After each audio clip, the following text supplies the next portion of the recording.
engineering that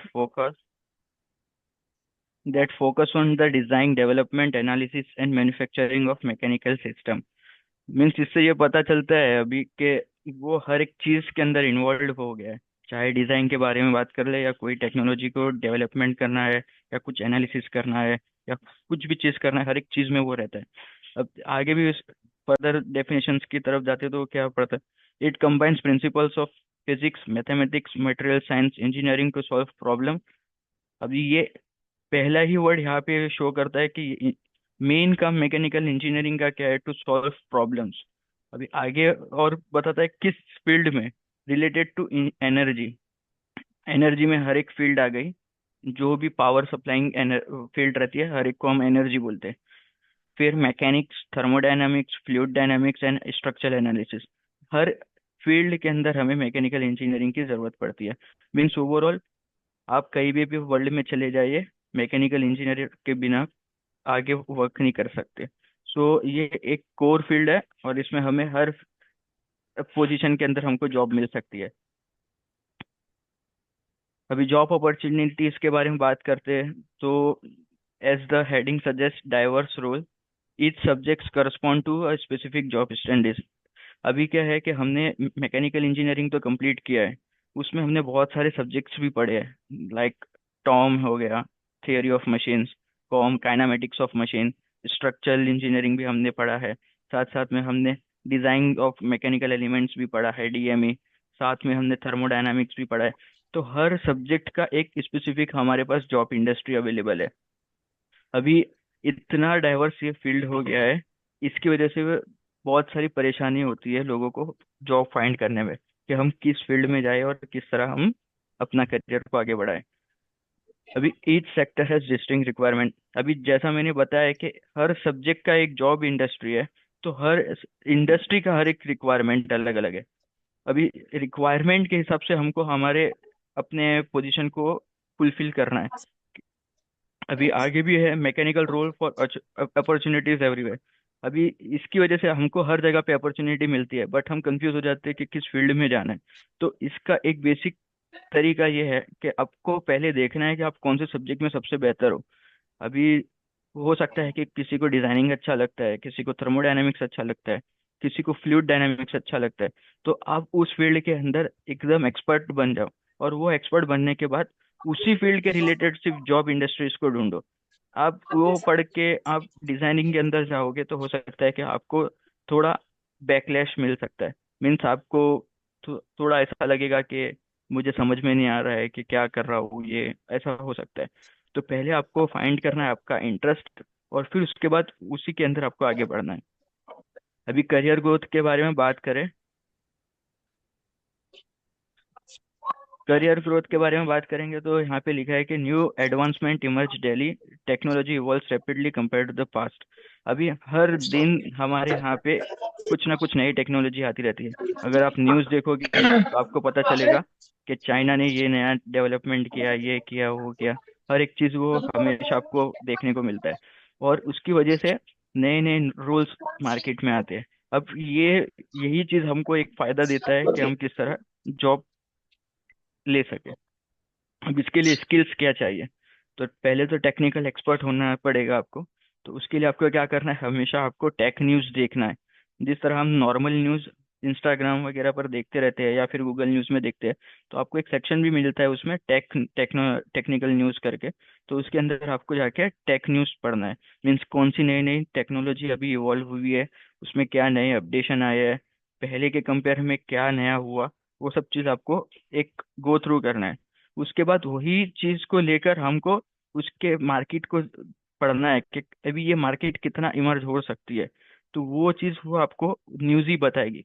जितना ज्यादा market में जो न्यूज चलेगी उसके उतने ज्यादा जॉब्स रहेंगे। तो अगर आपको ये फील्ड अच्छी लगती है, जो अभी मार्केट में उसकी न्यूज आ रही है, तो आप उसमें आगे करियर बढ़ा सकते हैं। और उसका रिक्वायरमेंट क्या है वो मैं बाद में बताऊंगा कि किस तरह वो फाइंड कर सकते हैं। अगर मैं ज्यादा फास्ट हूँ, कुछ आपको समझ में नहीं आया, तो आप मुझे रोक सकते हो, नो इश्यूज उसके लिए। फिर आपके पास प्रॉब्लम सॉल्विंग एबिलिटी रहनी चाहिए। तो वो कैसे कर सकते हैं, आपको जो न्यूज़ पढ़े थे उसके अंदर आपको करंट इश्यूज फाइंड करने हैं, कि वो न्यूज़ कहीं वो टेक्नोलॉजी कहीं पे है, कुछ उसमें कमी है, क्या है उसमें, कहाँ पे हम उसको और इम्प्रूव कर सकते हैं। अगर ये सब चीज़ आप फाइंड कर सकते हैं तो आप बहुत ही आगे जा रहे हो इस फील्ड में। तो आप एक उनको प्रपोजल भी दे सकते हो कि किस तरह आप ये फील्ड को अच्छा और बना सकते हो। ये सब चीज़ें आप अगर उनके साथ ऐसा कांटेक्ट करेंगे, ये सब करेंगे, तो आपको वो ज़्यादा बेटर समझेंगे और आपके ज़्यादा चांसेस रहेंगे जॉब के रिगार्डिंग। अभी आगे बात करते कोलैबोरेटिव टीम वर्क। तो यही सब चीजें जो है, ये आपको हमेशा देखती रहनी। ऐसा नहीं है कि आज देखा है, आज मैं जॉब फाइंड कर रहा था। अगर आप जॉब पे हो उसके बाद भी आपको टेक न्यूज पढ़नी है, आपको मार्केट को समझना है। और अगर आप जॉब में आ ही गए हो तो आपके रिलेटेड के जॉब के रिलेटेड जो टेक न्यूज रहेंगी वही पढ़ना रहेगा ज्यादा, क्योंकि आपको वही फील्ड में आगे बढ़ना है। अगर आपको करियर स्विच करना है तो आप उसको चेंज कर सकते हो। तो ये था टेक एसेंशियल स्किल किस तरह आप फाइंड कर सकते हो और उसको डेवलप कर सकते हो। अभी की स्किल्स जो, अभी ये जो स्लाइड है ये बेसिकली फॉर ऑल है, ऐसा नहीं है कि जो आपके इंटरेस्ट के ऊपर है वैसा नहीं। तो अभी टेक्निकल एक्सपर्ट आपको किस तरह बनना है। अभी समझ लो कि आपने एक फील्ड को पकड़ लिया कि लाइक मुझे पंप मैन्युफैक्चरिंग में सबसे आगे जाना है। लाइक मुझे पंप के अंदर जॉब लेना है, जो भी पंप्स की कंपनी है उसमें मुझे डिजाइनिंग वगैरह करना है। तो आप उसके अंदर क्या क्या कर सकते हो। तो हमारा जो इंडस्ट्री है वो तो बहुत सारी रिक्वायरमेंट मांगता है कि आपके पास ये होना चाहिए, डिजाइनिंग इंजीनियर होना चाहिए, ये वो फलाना बहुत सारा है। बट अगर हमारी इंजीनियरिंग देखेंगे तो वो वैसी नहीं है। इंजीनियरिंग का रिक्वायरमेंट कुछ और है, जॉब का रिक्वायरमेंट कुछ और है।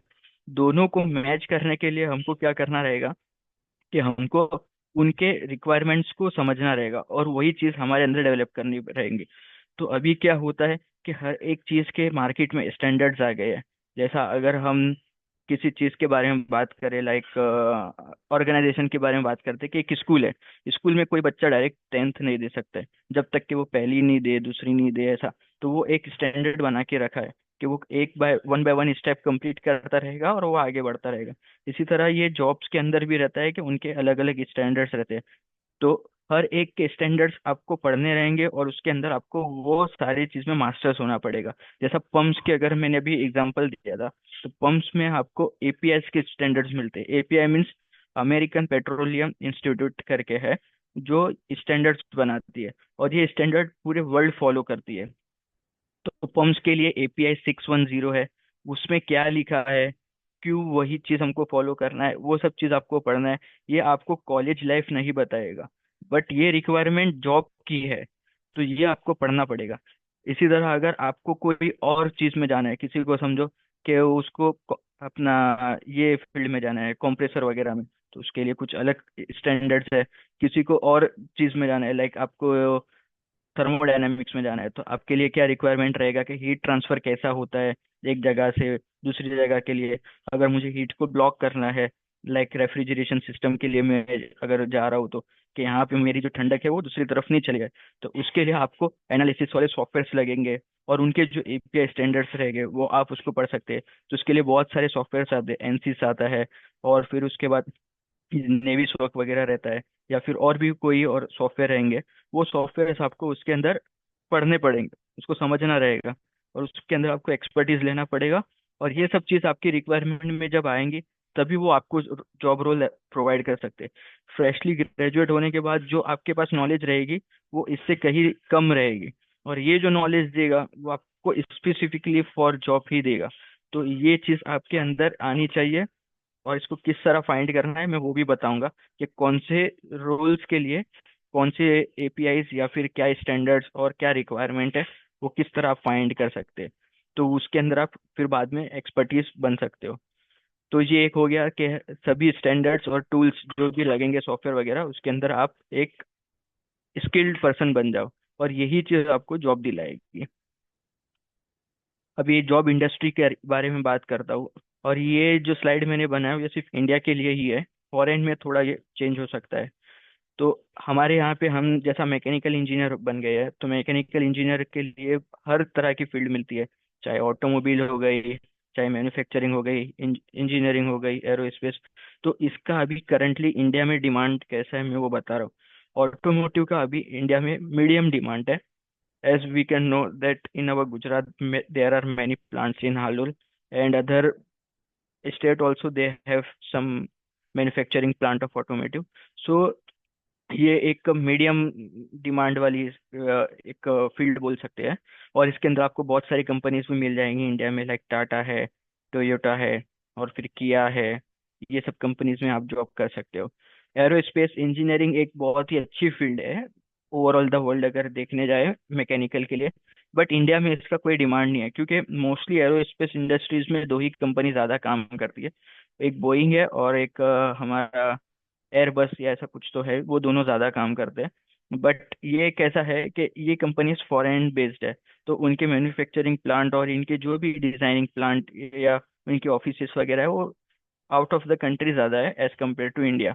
तो इंडिया में इसका बहुत ही कम स्कोप मिल सकता है। उसके लिए मुझे मैंने इसको लेस रखा हो डिमांड लेवल के हिसाब से।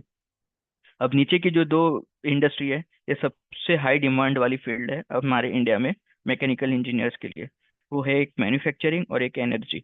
मैन्युफैक्चरिंग के अंदर हम कोई भी चीज ले सकते हैं, ऐसा नहीं है कि हम सिर्फ पंप्स और हमारे मोमन बिरादरी जैसा सील और पंप्स के पीछे ही भाग रहे। वो उसके ऊपर नहीं होता है। हर चीज के अंदर जितनी भी मैन्युफैक्चरिंग चीज हो गई, चाहे हम प्लास्टिक इंडस्ट्री के बारे में बात करें, मेटल इंडस्ट्री के बारे में बात करें, या फिर हम सिविल इंडस्ट्री, हम ऐसा बोलते हैं कि भाई ये सिविल स्ट्रक्चर है तो ये पूरा तो सिविल के लिए होगा, बिल्डिंग्स वगैरह। बट ऐसा नहीं है, इसमें भी हमारे मैकेनिकल्स का रोल जाता है। हम स्ट्रेस वगैरह फाइंड करते हैं, उनको सॉफ्टवेयर में उनका एनालिसिस करके देते हैं। तो वो सब चीज हर इंडस्ट्री के बारे में बात कर रहा हूँ। तो इसका सबसे ज्यादा डिमांड है। तो एनर्जी में आता है लाइक पावर जनरेशन हो गया, फिर हमारा ये जो रिफाइनरीज वगैरह हो गया, फिर गैस का जो रहता है, ऑयल एंड गैस की बात कर रहे हैं। तो ये सब चीज इंडस्ट्रीज जो रहती है और केमिकल इंडस्ट्री, ये एनर्जी में आता है। तो इसकी भी बहुत ज्यादा डिमांड है। हमारे यहाँ पे इसके बहुत सारे प्लांट्स भी है। तो आप इंडिया में इसके अंदर जॉब कर सकते हैं। बट अभी ऐसा है कि हम क्या सोचते हैं कि हम मुंबई के अंदर ही जॉब ढूंढे। अगर मुंबई में जॉब ढूंढोगे तो ये थोड़ा आपको बहुत ही रिस्ट्रिक्शन मिल जाएगा, क्योंकि मुंबई एक ऐसा अभी सिटी हो गया है जहाँ से भी इंडस्ट्री मूव आउट हो रही है। क्योंकि मुंबई को अभी हम सिर्फ रेसिडेंशियल एरिया में ही कंसिडर करते हैं। तो अभी कंपनियां सब आउट ऑफ स्टेट जा रही है, या फिर जहाँ पर गवर्नमेंट ने एक इंडस्ट्री का जोन बना के रखा है कि यहाँ पे आप इंडस्ट्री लगा सकते हो। तो वहां पे आपको सब प्लांट्स वगैरह मिलेंगे, और उधर ही आपको जॉब करना जाना पड़ेगा। अब आप अगर मुंबई में ही ढूंढने बैठोगे, तो हो सकता है कि आपको बहुत सारे जो अपॉर्चुनिटीज थी आप मिस कर पाओ। तो उसके लिए आप जितना हो सके, अगर आप चाहते हो कि मैं दूसरे स्टेट में भी जाके काम करूंगा तो मुझे कोई इशू नहीं है, तो आप ज्यादा ट्राई करो कि आप प्लांट्स वगैरह में भी आप जॉब फाइंड करो। प्लांट्स में बहुत अच्छा आपको हाई पेइंग हाई स्कोप वाले जॉब्स मिल सकते हैं। और हमेशा प्लांट्स बहुत ही दूरी होते हैं। तो ये एक हमारा एक फैक्टर रहता है कि हम वुमन होके हम ये नहीं चाहते कि हम दूसरी जगह पे काम करने जाए और वहां पे रहे फिर आने का ये। तो ये एक चीज के जैसे हमारे बहुत सारे वुमन मैकेनिकल इंजीनियर तो बन जाते हैं, बट जॉब नहीं ले पाते। अगर आप ये इंडस्ट्री में जाएंगे मैन्युफैक्चरिंग प्लांट्स वगैरह में, तो आपको बहुत ज्यादा अपॉर्चुनिटीज मिल सकती है और अच्छे पे स्केल्स भी मिल सकते हैं। नेक्स्ट स्लाइड के बारे में बात करता हूँ मैं, सैलरी इनसाइट्स। मैं यहाँ पे सैलरी नहीं बताने वाला हूँ कि लाइक कौन सी इंडस्ट्री में कितनी सैलरी मिलती है। बट मैं एक वो जनरल आपको बताने वाला हूँ कि क्या डिमांड है हर फील्ड का। अगर शुरुआती बात करें, लाइक आप अभी ग्रेजुएट हुए रिसेंटली, या फिर आप 4 साल तक का आपके पास एक्सपीरियंस है, तो इसका मार्केट में अराउंड 30% जॉब अपॉर्चुनिटीज है हमारे इंडिया में। मीन्स जो ओवरऑल 100% की बात करें, उसमें से 30% जॉब ये हमारे लिए रहते हैं, जो अभी अभी फ्रेश ग्रेजुएट्स हुए हैं, या फिर उनके पास 2 से 4 साल का एक्सपीरियंस है। तो इसके अंदर आपको एक एवरेज लेवल का सैलरी मिल सकता है।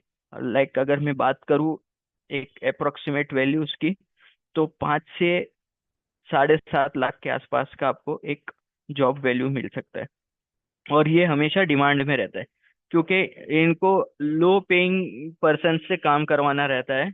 तो ये फील्ड सबसे अच्छी रहती है यहाँ पे, कि आपको अपॉर्चुनिटीज भी मिलती है और आपको यहाँ पे जॉब भी मिलेगी। बट इसमें कैसा है कि जो कंपनी छोटी रहती है, जो अभी अभी मार्केट्स में आई है, जैसे हमारे वुमन की बहुत सारी कंपनी होती है वो सब, वो आपको उतना पे नहीं देंगे। वो हो सकता है आपको 2 लाख दे, 3 लाख दे, ऐसा दे सकते हैं, जो आज के फिलहाल के रिक्वायरमेंट के हिसाब से बहुत ही कम है। बट अगर आप कोई अच्छी कंपनीज में जाएंगे तो आपको ज्यादा बेटर सैलरी वाली जॉब मिल सकती है इस फील्ड में। अराउंड 5 लाख का तो मिनिमम आपको मिल ही जाएगा। अब सेकेंड लेवल जो आता है वो मिड लेवल सैलरीज के बारे में आता है। तो इसका मार्केट में मोर देन हाफ तो आराम से जॉब अपॉर्चुनिटीज रहता है। और ये 5 to 20 years वाले जो एक्सपीरियंस वाले रहते हैं उनके लिए जॉब ओपनिंग्स हमेशा रहती है। और ये 50% से ज्यादा हमेशा अवेलेबल होती है, क्योंकि हर एक वो स्विच करता रहता है। ये उसकी वजह से होता है कि जब हम 3 या 4 साल एक्सपीरियंस ले लेते हैं और फिर हम किसी के पास जाते हैं और हम सोचते हैं कि वो बंदा वो फील्ड में थोड़ा आगे जा रहा है तो मैं करियर स्विच कर लेता हूँ, ये वो। तो उसकी वजह से ये मार्केट में थोड़ा अप एंड डाउन होता है। बट अगर आपने एक चीज डिसाइड कर लिया है कि मैं इसी फील्ड के अंदर में रहने वाला हूँ, मेरा इंटरेस्ट है और मैं इसमें ही आगे बढ़ने वाला हूँ, तो आप इससे भी बेटर आगे बढ़ सकते हो और ज्यादा अच्छी कंपनी इसमें ले सकते हो। बट मेन चीज ये है कि आप पहले आपकी जो रिक्वायरमेंट्स है इंडस्ट्री की वो अपने अंदर सारे एक्वायर कर लो। ये जो 2 से 4 साल वाला जो आपका एक्सपीरियंस रहता है उसके अंदर हमारे यहाँ पे एक मैंने चीज नोटिस किया हो कि सारे ही जितने अपने मूवमेंट्स होते हैं वो सारे जाके काम तो करते हैं, बट जो स्किल्स रहती है वो डेवलप नहीं करते हैं। अब जो नेक्स्ट लेवल आने वाला है मिड लेवल सैलरीज वाला जो मैंने यहाँ पे शो किया हो, जो एक हम उनको बोल सकते हैं कि ये एक मार्केट में एक्सपीरियंस पर्सन बोले जा सकते हैं। उनका जो रिक्वायरमेंट है वो अचीव नहीं कर पाते वो 4 साल में। वो सिर्फ जॉब करते रहते हैं और फिर ये आगे का रिक्वायरमेंट नहीं लेते, तो उनको वहां पर रिस्ट्रिक्शन मिल जाता है। फिर उनको फर्दर जो ईयर्स ऑफ एक्सपीरियंस मिलेगा वो कम सैलरी में ही मिलेगा। वो सैलरी जब ही इंक्रीज कर पाएंगे जब आप ये मिड लेवल लेवल्स का जो रिक्वायरमेंट रहेगा वो फुलफिल करोगे। सो इसका भी आप जो डिमांड रहता है वो किस तरह फाइंड कर सकते हैं वो भी मैं बताऊंगा। और वो क्या रिक्वायरमेंट है वो सारा वो आगे आपको पता चलेगा। तो ये एक था। हाँ। और फिर फाइनल एक आता है सीनियर लेवल सैलरीज के बारे में। ये सबसे कम रहता है। मैंने यहाँ पे भले ही 20% लिखा हो, बट ये माइट भी अराउंड 10 to 15% भी हो सकता है। अब ये अपॉर्चुनिटी इतनी कम क्यों होती है? क्योंकि यहाँ पे सैलरी सबसे ज्यादा होती है। ये और हाँ, मिड लेवल सैलरीज की मैंने बारे में बात करना मैं भूल गया। यहाँ पे आपको पे स्केल मिल सकता है अराउंड 20 to 30 lakhs के आसपास इंडिया में, अगर आपका एक्सपीरियंस 15 प्लस है तो। और अगर आपका एक्सपीरियंस लेस देन 15 है तो आपको अराउंड 8 to 15 या 20 मिल सकता है। ये एक पे स्केल्स था, रफली मैंने फिगर बताया। ऑलमोस्ट इसके आसपास ही रहता है। अब सीनियर लेवल सैलरीज के बारे में बात करते हैं। यहाँ पर जो सैलरीज रहती है वो मोर देन 40 lakhs ही रहती है। किसी किसी की 1 CR भी हो सकती है, किसी की ज्यादा भी हो सकती है। अब इसकी अपॉर्चुनिटी इसके लिए कम रहती है क्योंकि इसका पे स्केल ही ज्यादा है। हर कंपनी अफोर्ड नहीं कर सकती है कि हम सबको इतने पे स्केल पे रखें, और इसके लिए एक सीनियर पर्सन का होना जरूरी है। तो जो सीनियर बंदा यहाँ पे आके बैठ जाता है वो हो सकता है कि वो जल्दी से इसको लीव भी नहीं करे, क्योंकि एक जॉब का अ, हम क्या बोलते हैं, जॉब सिक्योरिटी भी, हाँ, जॉब सिक्योरिटी की एक चीज हो सकती है जो उनको लेनी रहती है। तो वो इसकी वजह से इसको छोड़ते नहीं है। तो ये स्किल्स आपको बहुत कम मिलेंगे, और इसके लिए आपको बहुत ज्यादा एक्सपीरियंस लेना पड़ेगा, या हो सकता है कि आपको फॉरेन में बड़ी कंपनीज के लिए भी जाना पड़े, क्योंकि इंडिया में हर कोई ये वाली जो पोजीशन है अफोर्ड नहीं कर पाता है, और इसके लिए इसकी अपॉर्चुनिटी बहुत ही कम है। इसके लिए मैंने बोला कि ये हो सकता है कम भी हो, 10% या 5%। बट यहाँ तक तो हम पूरा कर ही पाएंगे। अब आगे मैं बढ़ता हूँ। हाँ। अब जॉब सर्चिंग स्ट्रेटजी ये मेन स्लाइड है। अब तक तो मैंने जो बताया वो था कि क्या रिक्वायरमेंट है और किस तरह आपको फाइंड करना है। तो वो ये स्लाइड आपको बताएगी। तो सबसे पहले तो मैंने बोला था कि आपका इंटरेस्ट फाइंड करो कौन से सब्जेक्ट में है, और उसके रिगार्डिंग जो भी टेक न्यूज़ वगैरह आती है वो पढ़ो। तो मार्केट ट्रेंड्स वो आप टेक न्यूज़ से समझ पाओगे कि कौन सी फील्ड आगे बढ़ रही है और कौन सी अभी थोड़ी बैकलैश में है। तो हर फील्ड का एक डिमांड एंड सप्लाई आप उसमें पढ़ सकते हो। और अभी तो AI भी आ गया है, लाइक चैट GPT वगैरह, उसमें भी आप डालोगे तो वो आपको पूरा एक ग्राफ भी बता देगा कि किस तरह कैसा है। वो सब चीज़ आप उसमें देख सकते हो। दूसरा है अब जॉब फाइंड करना। तो जॉब फाइंड करने के लिए आप बहुत सारे प्लेटफॉर्म्स यूज कर सकते हो। तो उसमें अभी मैंने 3 प्लेटफॉर्म्स यहाँ पे मेंशन किया हूँ। नौकरी.com है, एक लिंक्डइन है और एक इंडीड है। नौकरी.com इंडिया में मोस्टली सभी एचआर प्रीफर्स करते हैं फर्स्ट, और देन लिंक्डइन को। तो ये दोनों वेबसाइट में आपका प्रोफाइल होना जरूरी है। और मेक श्योर कि दोनों में सेम ही प्रोफाइल हो। ऐसा मत करना कि यहाँ पे आपने 3 साल का एक्सपीरियंस लिखा है और वो बहुत पुराना था लिंक्डइन पर, और आपने नौकरी.com मैंने जैसा अभी बताया कि सब लोग प्रीफर करते हो, तो आप उसको ही अपडेट करते रह रहे हो कि यहाँ पे मैंने 3 साल पहले लिखा था, नौकरी.com पे आके मैंने 4.5 साल लिख दिया, जैसा मेरे एक्सपीरियंस के बारे में बात कर रहा हूँ। और लिंक्डइन पे मैंने अपडेट करना भूल गया। तो ये एक बैड इम्पैक्ट देता है एचआर को कि आप अपने फील्ड के या फिर अपने रिगार्डिंग ही आप अपडेटेड नहीं हो, तो आप क्या जॉब के अंदर अपडेटेड रहोगे। तो हर जगह पे आपकी प्रोफाइल सेम दिखनी चाहिए। यहाँ पे आप जो मेंशन कर रहे हो वहां पर भी सेम दिखना चाहिए। तो हर जो भी पोर्टल है हर जगह पे आप जाके आपके प्रोफाइल बनाओ, नौकरी.com पे, लिंक्डइन पे, इंडिड पे। और जिस चीज का आपको फील्ड में जॉब चाहिए वो सर्च करोगे ऊपर, तो उसके सारे जॉब्स आपको मिल जाएंगे। और इंडीड में आई थिंक पे स्केल भी शो करेगा कि वो कितना देने के लिए तैयार है। सेकेंड है social media group, WhatsApp groups वगैरह आप ज्वाइन कर सकते हो, जैसा कि हमारा MWF का भी जॉब्स का एक अलग से ग्रुप है, उसको आप ज्वाइन कर सकते हो। उसमें बहुत सारे जॉब्स आते हैं, तो आप वहां से भी अप्लाई कर सकते हो। फिर ये जो फोर्थ वाला है ये सबसे मेन है, कंपनी पोर्टल्स।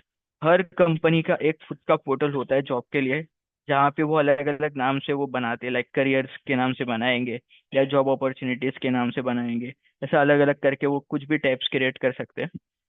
अब जो फील्ड में आपका वो था इंटरेस्ट, वो फील्ड की आपको कंपनी सर्च करनी है। जैसा कि अगर किसी को HVAC में अच्छा था, तो हमारे यहाँ पे इंडिया में वोल्टास और फिर डाइकिन, ये सब कंपनीज जो अभी काम कर रही है, ये कंपनी की आप वेबसाइट जाके देख सकते हो। अगर किसी का पंप्स के अंदर इंटरेस्ट ज्यादा है, तो हमारे यहाँ पे सुलजर है। फिर उसके बाद कोई और लीक प्रूफ पंप्स भी हो गया, जैसा हमारी मोमन की कंपनी है, या किसी और की भी हो, जो भी कंपनीज हो उनकी पोर्टल्स में जाओ, वहां पर जॉब्स अवेलेबल देखो कि क्या जॉब्स है। इसी तरह हर फील्ड का हर एक कंपनीज रहता है। और पहले ट्राई ये करने का कि जितने भी फॉरेन्स की कंपनी हो उसके अंदर अप्लाई करें, ना कि अपने मोमन बिरादरी में। हाँ, ये भी एक अच्छी चीज है कि आप उनको सपोर्ट कर रहे हो, उनको आप एक अच्छा जॉब्स के लिए जो रिक्वायरमेंट्स रहती है आप उनको ला के दे रहे हो, और अपनी मोमन कंपनी को आगे बढ़ाने में आप कुछ हेल्प कर रहे हो। एक एक अच्छी चीज है। बट एक चीज होती है कि पे स्केल भी देखना रहता है कि वो आपको कितना पे कर रहे हैं। हो सकता है दूसरे लोग ज्यादा दे रहे हैं, वे एट द एंड तो आपको पे स्केल ही देखना है जो आपको आपकी लाइफ में आगे बढ़ाएगा। तो उसके हिसाब से भी आप एक चीज देख सकते हो। अब नेक्स्ट चीज है कोर्सेज। अब जो कंपनीज के पोर्टल्स रहते हैं, आप जब उसको सर्च करोगे तो वहां पर आपको रिक्वायरमेंट्स दिखेंगे जॉब्स के हिसाब से। अगर लाइक में जैसा भी मैंने बोला पम्प्स के लिए कि आप सुलझर में अप्लाई कर सकते हो, तो मैं आपको एक एग्जांपल देता हूँ। मैं अभी ओपन करता हूँ फ्रॉम, और यहाँ पर लिखता हूँ सुलझर। यहाँ पे सुलझर आ गया। सुलझर के यहाँ पे हम कंपनीज के अंदर यहाँ पे टाइप करेंगे, और यहाँ पर उनके जॉब्स यहाँ पे देखो, यहाँ पे उन्होंने लिखा है करियर्स करके एक टैब्स बना के रखा है। हो सकता है कहीं डन। पे। हेलो, हाँ। सॉरी इंटरप्ट करने के लिए। आपका अभी भी जो स्क्रीन है वो प्रेजेंटेशन शो कर रहा है। इफ यू आर अच्छा, प्रेजेंटिंग समथिंग एंड या हाँ मैं शो करता हूँ, 1 सेकंड।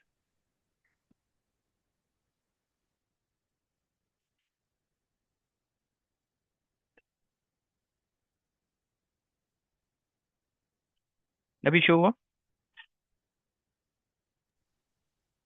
अभी भी यही प्रेजेंटेशन दिख रहा है। नहीं, अभी आया। हाँ अभी दिख रहा है। हाँ, सुलझ ओके। सो जो मैं क्रोम ओपन किया हूँ और मैंने सिर्फ सुलझर टाइप किया हूँ। सुलझर कंपनी में हमको अगर जॉब चाहिए, तो इस तरह का आपको एक टैब दिख जाएगा गूगल क्रोम का। तो आप उसके मेन वेबसाइट पे ही आप डायरेक्ट क्लिक करो, और यहाँ पर आपको दिख जाएगा बहुत सारे टैब्स। तो उसमें हो सकता है कि हर कंपनी अलग अलग यूज कर सकती है नॉमेनक्लेचर। तो यहाँ पे इन्होंने करियर्स यूज किया है, कोई जॉब अपॉर्चुनिटीज करके डालेगा या कोई जॉब्स खाली लिख लेगा, कुछ भी लिखेगा। तो यहाँ पे हम क्लिक करते हैं करियर्स पे, आपको सिंपल क्लिक कर देना है। और यहाँ पर नीचे आएंगे तो यहाँ पे कहीं पे भी आपको मिल जाएगा जॉब अपॉर्चुनिटीज या कुछ भी। तो उसके ऊपर आप क्लिक करो।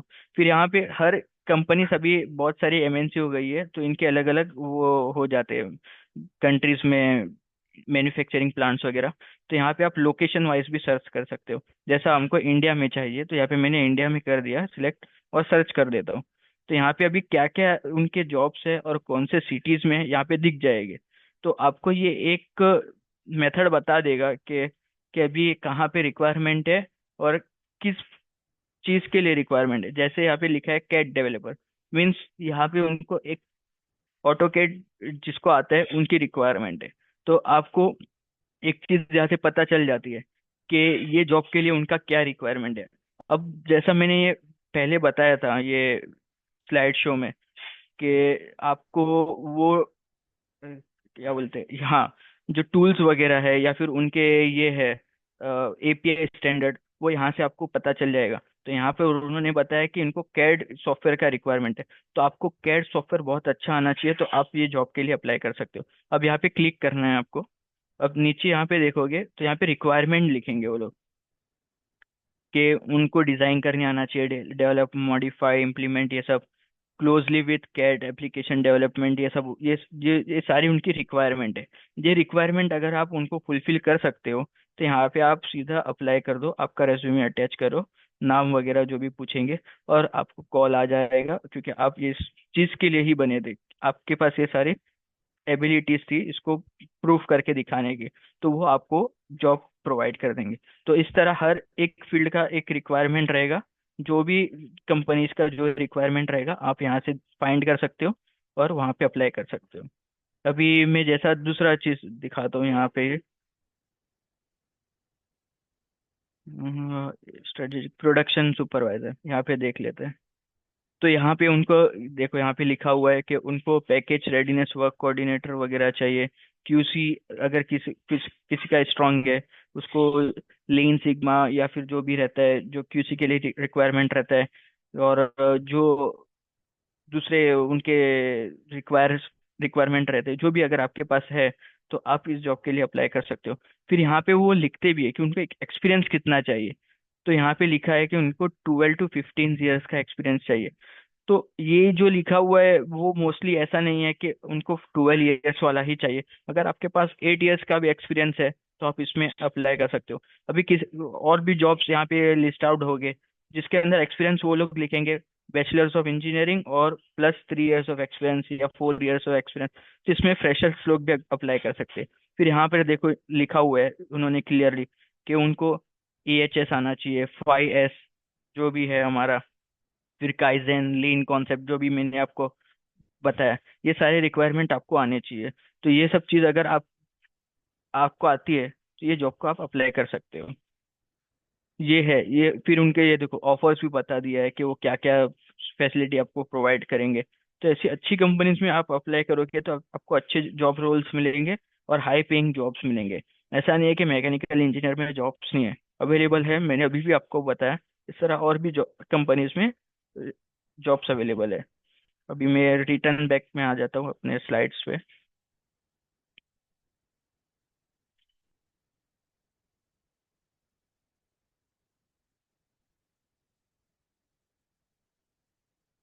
तो ये एक तरीका है जो मैंने आपको बताया, इस तरह ही आपको जॉब फाइंड करना है। अभी जो मैंने बताया है कि उनका रिक्वायरमेंट था कि आपको 5S आना चाहिए, लीन सिग्मा वगैरह जो भी है वो आना चाहिए, या फिर दूसरी जॉब्स के लिए था कि कैड एप्लीकेशन आना चाहिए, किसी को रिक्वायरमेंट है कि आप सॉलिड वर्क्स आना चाहिए। तो ये सब चीज आप कहाँ से समझ सकते हो या फिर लर्न कर सकते हो, इसके लिए कोर्सेस रहते हैं ऑनलाइन। तो या तो आप ऑनलाइन कोर्सेस करो, यूडेमी हो गया या फिर और भी कोई पोर्टल हो गया, यूट्यूब हो गया। यूट्यूब में सबसे ज्यादा बेनिफिट्स वाले वीडियोस होते हैं, और वो एकदम बेसिक तरीके से समझाते हैं, उसको देखो। या फिर आप ऑफलाइन कोर्सेस करो, बहुत सारी इंस्टीट्यूट होती है जो ये सारे कोर्स। देती है बड़ी कंपनी जितनी। मैंने ऐसे भी देखे हैं जो 6 साल के 7 साल के एक्सपीरियंस के अंदर सेम एंट्री लेवल जो इंजीनियर को मिलता है उतना या उससे ज्यादा पे मिलता है, जैसे अराउंड 7 lakhs या 8 lakhs उनको 3 4 साल के एक्सपीरियंस में भी मिलता है। तो ऐसा नहीं है कि उसके अंदर भी आपको पैसे नहीं मिलते। अगर जॉब ओरिएंटेशन देखना है तो जॉब आपको हर एक बड़ी बड़ी कंपनीज में भी मिलती है। और ये चीज़ आप उनके वेबसाइट पे जाके फाइंड कर सकते हो जिस तरह मैंने अभी बताया, और फिर आप वहाँ पे अप्लाई कर दो। हाँ, ये चीज़ है कि आपको वो कंपनी का जहाँ लोकेशन होगा वहाँ पे आपको रहना पड़ेगा। आप मुंबई में ढूंढने बैठोगे तो बहुत ही कम चीज़ मिल सकती है इस तरह की। मुंबई में भी है बहुत सारी कंपनीज है, मैं आपको अभी बता देता हूँ। टाटा कंसल्टिंग अच्छा। इंजीनियर्स करके जो मेरी कंपनी है वो है। देन वर्ली है, वर्ली के बाद देयर इज टोयो है, टोयो के बाद टेक्निप अपना है, फिर टेक्निप है, फिर एकर बर्न्स एंड मैकडॉनल्ड्स है, सॉल्यूशन, टाइसन ग्रुप है, एकर है, कन्वर्ज है, इंजीनियरो है, फिर बहुत साइपेम सारी है और भी है। साइपेम है, फिर अपना टेक्नीमोंट है, टेकिंट है। तो ऐसी बहुत सारी मैंने ये 8-7 कंपनीज तो यहीं पे मुंबई में बता दी। बट ऐसा है कि आपको मुंबई सबअर्बन छोड़ के जाना पड़ेगा, नवी मुंबई जाना पड़ेगा, या थोड़ा दूर जाना पड़ सकता है। पर मुंबई में है अपॉर्चुनिटीज, बट उतनी नहीं है जितनी अगर आपको प्रोडक्शन के अंदर जाना है तो आपको मुंबई के बाहर ही जाना होगा। मुंबई में और प्रोडक्शन कंपनीज नहीं है। और जो लोग हमारे गुजरात से अगर यहाँ पर ज्वाइंट हुए तो वहाँ पर भी वडोदरा और फिर हमारा ये जो सूरत गुजरात वगैरह में भी है, वहाँ पे भी ये गुजरात में an companies numbers available of है। अपॉर्चुनिटीज है, गुजरात के अंदर एन नंबर्स ऑफ अपॉर्चुनिटीज है। गुजरात के अंदर आपको ऑयल एंड गैस के अंदर फील्ड वर्क में भी जॉब मिल जाएगी। आपको वहाँ पे मैन्युफैक्चरिंग में जाना है, आपको मैन्युफैक्चरिंग में भी मिल जाएगा। आपको उसका केमिकल प्लांट में जाना है, केमिकल प्लांट में भी मिल जाएगा। आपको वहाँ पे आपका खुद का कोई इंडस्ट्री खोलना है, आपको उधर भी मिल जाएगा खुद का इंडस्ट्री खोलना है। आप गुजरात एक ऐसा प्लेटफॉर्म है जहाँ पे आपको हर तरह के जॉब की अपॉर्चुनिटीज मिल सकती है। और वो स्पेसिफिकली अगर मैकेनिकल के लिए जहाँ देखे तो वो एक हब है हमारे लिए तो, अगर देखने जाए तो। हाँ, अदनान, ये उधर अपना उधर सेटअप हो चुका है तो आप कंटिन्यू कर सकते हो आगे। हाँ, हाँ, मैं कंटिन्यू करता हूँ। रिकॉर्डिंग शुरू हो चुका है। Okay okay. स्लाइड विजिबल है। हाँ। जैसा अभी नोइम भाई ने बताया और मैंने भी बताया कि आप ऑनलाइन और ऑफलाइन कोर्सेज कर सकते हो और फिर आप ये इंडस्ट्रीज में जा सकते हो।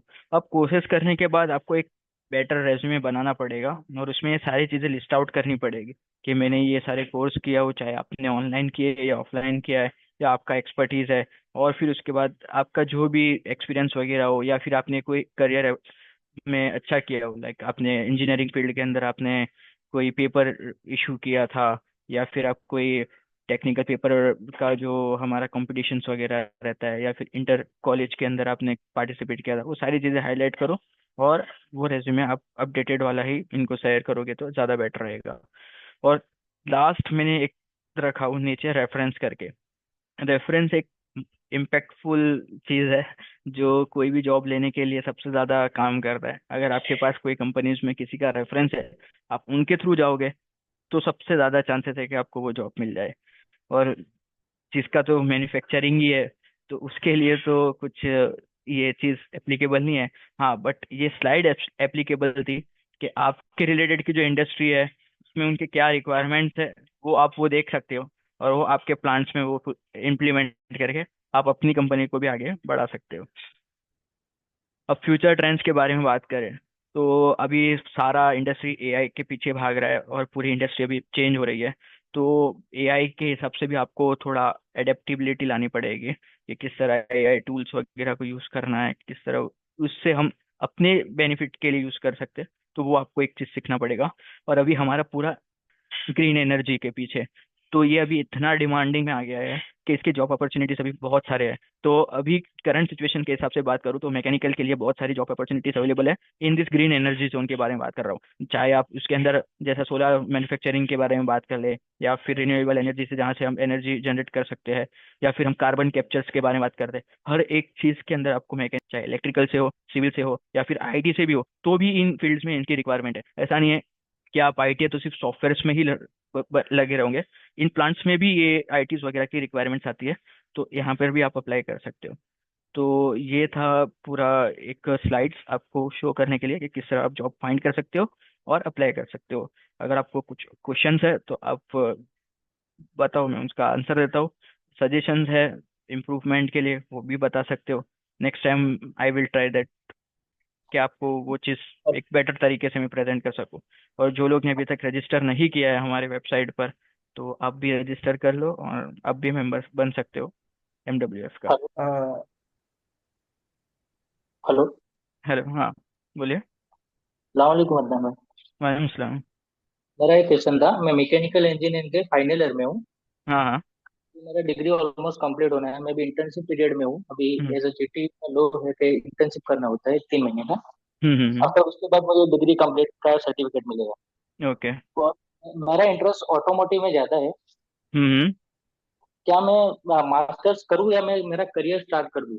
ये मास्टर्स करना सही रहेगा या करियर स्टार्ट करना सही रहेगा? अभी देखो, मैंने भी मास्टर्स तो नहीं किया है, पर ये भी एक प्लस पॉइंट देगा फ्यूचर पॉइंट्स के हिसाब से। अगर आप देखने जाए फ्यूचर अपॉर्चुनिटीज जो रहती है, उसमें मास्टर्स को भी प्रिफर्स करते हैं वो लोग, कि आगे के रोल्स वो हायर पर्सन्स को ही दे एज कम्पेयर टू अदर्स के, क्योंकि दूसरे के पास भी 8 इयर्स का एक्सपीरियंस मिल सकता है, आपके पास भी है, बट अगर उसके पास मास्टर्स है या फिर और कोई ऐसी चीज है जो उसको एक प्लस पॉइंट देती है, तो वो उनको देंगे वो अपॉर्चुनिटी। हो सकता है आपको ना दे, बट मैं अभी ऐसा बोल रहा हूँ कि आप जॉब को भी ट्राई करो। अगर जॉब मिल जाता है तो आप जॉब के साथ में पार्ट टाइम बाद में मास्टर्स कर सकते हो, या फिर आप थोड़ा करियर ब्रेक लेके भी मास्टर्स कर सकते हो। करियर ब्रेक लेके अगर मास्टर्स करोगे तो उसका अलग ही एक इम्पेक्ट रहता है। बट मैं बोलता हूँ कि पहले जॉब भी ले लो, क्योंकि आप जब इतना साल तक पढ़ते ही रहे हो तो कुछ आपको भी एक फाइनेंशियल मिल जाए बैकअप। मास्टर्स की वो फीस थोड़ी ज़्यादा रहती है, 1 लाख 2 लाख पर ईयर्स भी होती है कभी कभी। तो हो सकता है कि ये जॉब से आप वो एक आपको बेनिफिट मिल जाएगा कि मास्टर्स की फीस भी आप पे कर पाओगे खुद के पैसे से, आपके अब्बा के या किसी के पैसे नहीं लगने पड़ेंगे, और आपके पास जॉब भी रहेगी। तो ये दोनों आपके पास एक प्लस पॉइंट हो जाएगा। तो आप पहले जॉब भी ढूंढो, उसके बाद जाओ। और जो अभी हमने कंपनीज लिस्ट किए थे, जो नोएम भाई ने और मैंने बताया था, अगर ये कंपनी आपके कैंपस में आती है, चाहे मुंबई में से जो अभी ग्रेजुएट हो रहे हो, या फिर आप गुजरात से हो रहे हो, तो इन कंपनी को तो मिस मत करना। यहाँ पे आप जरूर अप्लाई करना और इधर ही आप जॉब के लिए जाना। मकबूल भाई, अगर आप किस किस चीज़ के अंदर आपको ये करना है अपना मास्टर्स? ऑटोमोटिव ऑटोमोबाइल आप?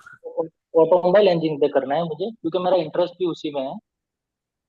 ओके, तो सबसे पहला तो कैसा होता है कि आपको एक्सपोजर कितना है? आप कौन सी कॉलेज से अपनी ये इंजीनियरिंग कंप्लीट कर रहे हो? बेसिकली मैं जीटीयू गुजरात टेक्नोलॉजी यूनिवर्सिटी के अंडर जीसी पालनपुर, अपना हाँ हाँ गठामन हाँ गांव हाँ, से हूँ मैं। Okay GC okay. पालनपुर से, गवर्नमेंट इंजीनियरिंग कॉलेज पालनपुर से। हाँ हाँ। ऑलमोस्ट मेरा डिग्री कंप्लीट हो गया है, लेकिन मैं मास्टर्स के लिए देख रहा हूँ। मैंने अब्रॉड भी, जर्मनी और इंडिया में मुझे एलडी इंजीनियरिंग कॉलेज में एडमिशन मिल रहा है ऑटोमोबाइल इंजीनियरिंग में। तो ओके। क्या मुझे अब्रॉड जाना चाहिए या एलडी से करना चाहिए? एलडी भी बेसिकली बड़ी कॉलेज है। आपकी क्या राय है इस पे? देखो, मेरी तो यही राय है कि जैसे अदनान भाई ने बताया कि पहले आप, मैंने कैसा था कि मुझे भी मास्टर्स के लिए जाना था, मुझे भी पीएसयू और वो सारी कंपनीज के अंदर मुझे भी इंटरेस्ट था, तो मैंने गेट के लिए भी अप्लाई किया था और मैंने गेट की एग्जाम के लिए भी अपियर किया था। अभी उसमें हुआ कैसे कि सिचुएशन मेरी ऐसी थी कि एट दैट टाइम जब मैं मतलब गेट की एग्जाम देने के लिए गया था, तो I had a offer before hand only. मुझे कैंपस प्लेसमेंट से मुझे टाटा के अंदर एक ऑलरेडी अपॉर्चुनिटी मिल गई थी केमिकल इंजीनियरिंग के अंदर, तो मैंने वो अच्छा। सिक्योर कर ली थी। राइट, मैं गेट की तैयारी तो कर ही रहा था। फिर मैं जब गेट की एग्जाम देने गया तो एट दैट टाइम सिचुएशन ऐसा हुआ कि आई वाज नॉट वेल, मैं वो एग्जाम देने के लिए नहीं जा सका।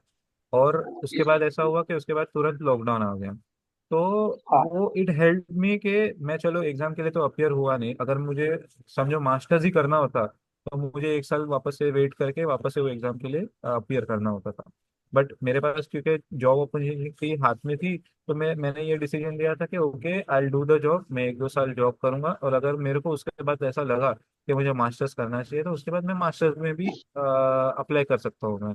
क्योंकि सच मुझे ऐसा कुछ था नहीं कि मैं ब्रेक हो जाएगा तो मैं आगे कंटिन्यू नहीं कर पाऊंगा। बट अभी जब मैं देखता हूँ, आई लुक बैक कि मुझे नहीं, मास्टर्स करने की जरूरत नहीं थी। अभी मैं बिना मास्टर्स के भी मैं कर सकता हूँ। अगर मैं मास्टर्स करता तो मुझे कुछ अच्छी अपॉर्चुनिटीज भी मिल सकती थी। मुझे कई जॉब्स के लिए जब मैंने अप्लाई किया अभी जॉब स्विचिंग के लिए, तो मुझे कोई और कंपनीज में भी बेस्ड ऑन माई मास्टर्स मुझे एक बेटर अपॉर्चुनिटी मिल सकती थी। ये है ऑप्शन।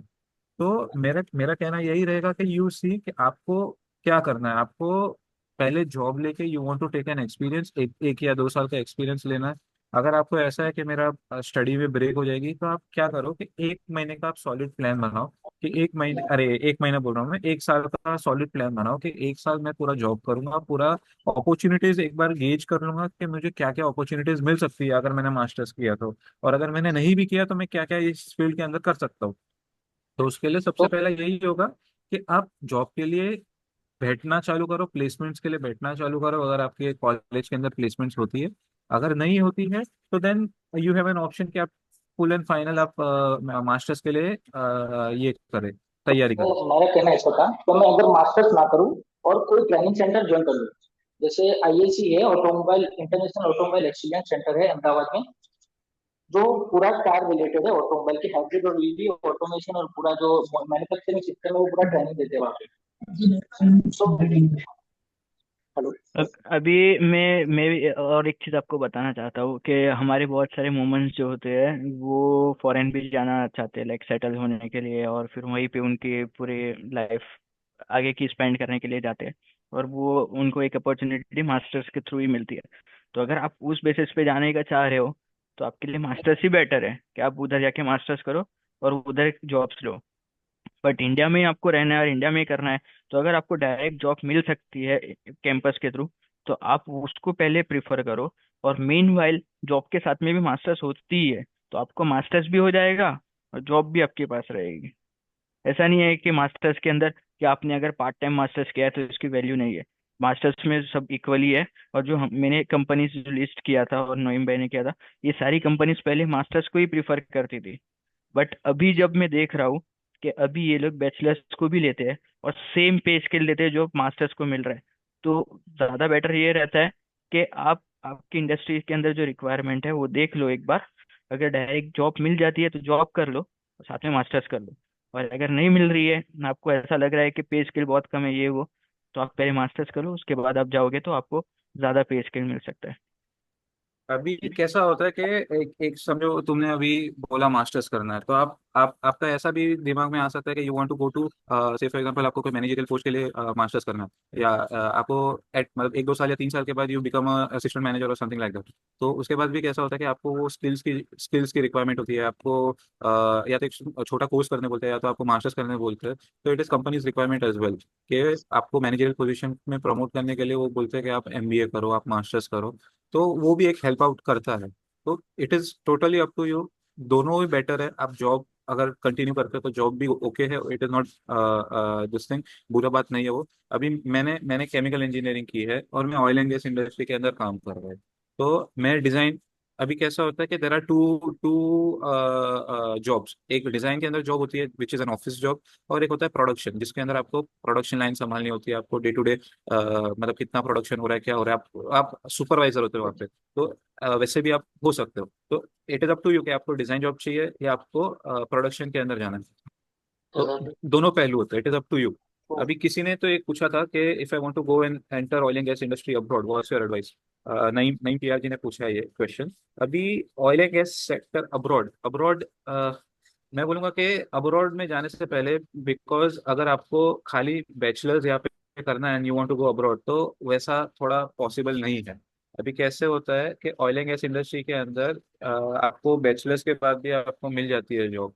एंड देन उसके बाद if you want to go abroad just based on bachelors that you have done in India, तो उसके लिए they ask for experience, they don't take any freshers directly abroad. तो उसके लिए मिनिमम आपको 5 to 8 years का एक्सपीरियंस होना जरूरी होता है, and then only you you can apply for jobs abroad. अगर आपको ऐसा है कि आप बैचलर्स यहाँ पे कंप्लीट करो and then you go for masters abroad and then you take a job over there, and आप वैसे उस रूट से भी आप जा सकते हो। और ऑयल एंड गैस इंडस्ट्री में कैसा है कि not only in abroad, India में भी you get a good paying job.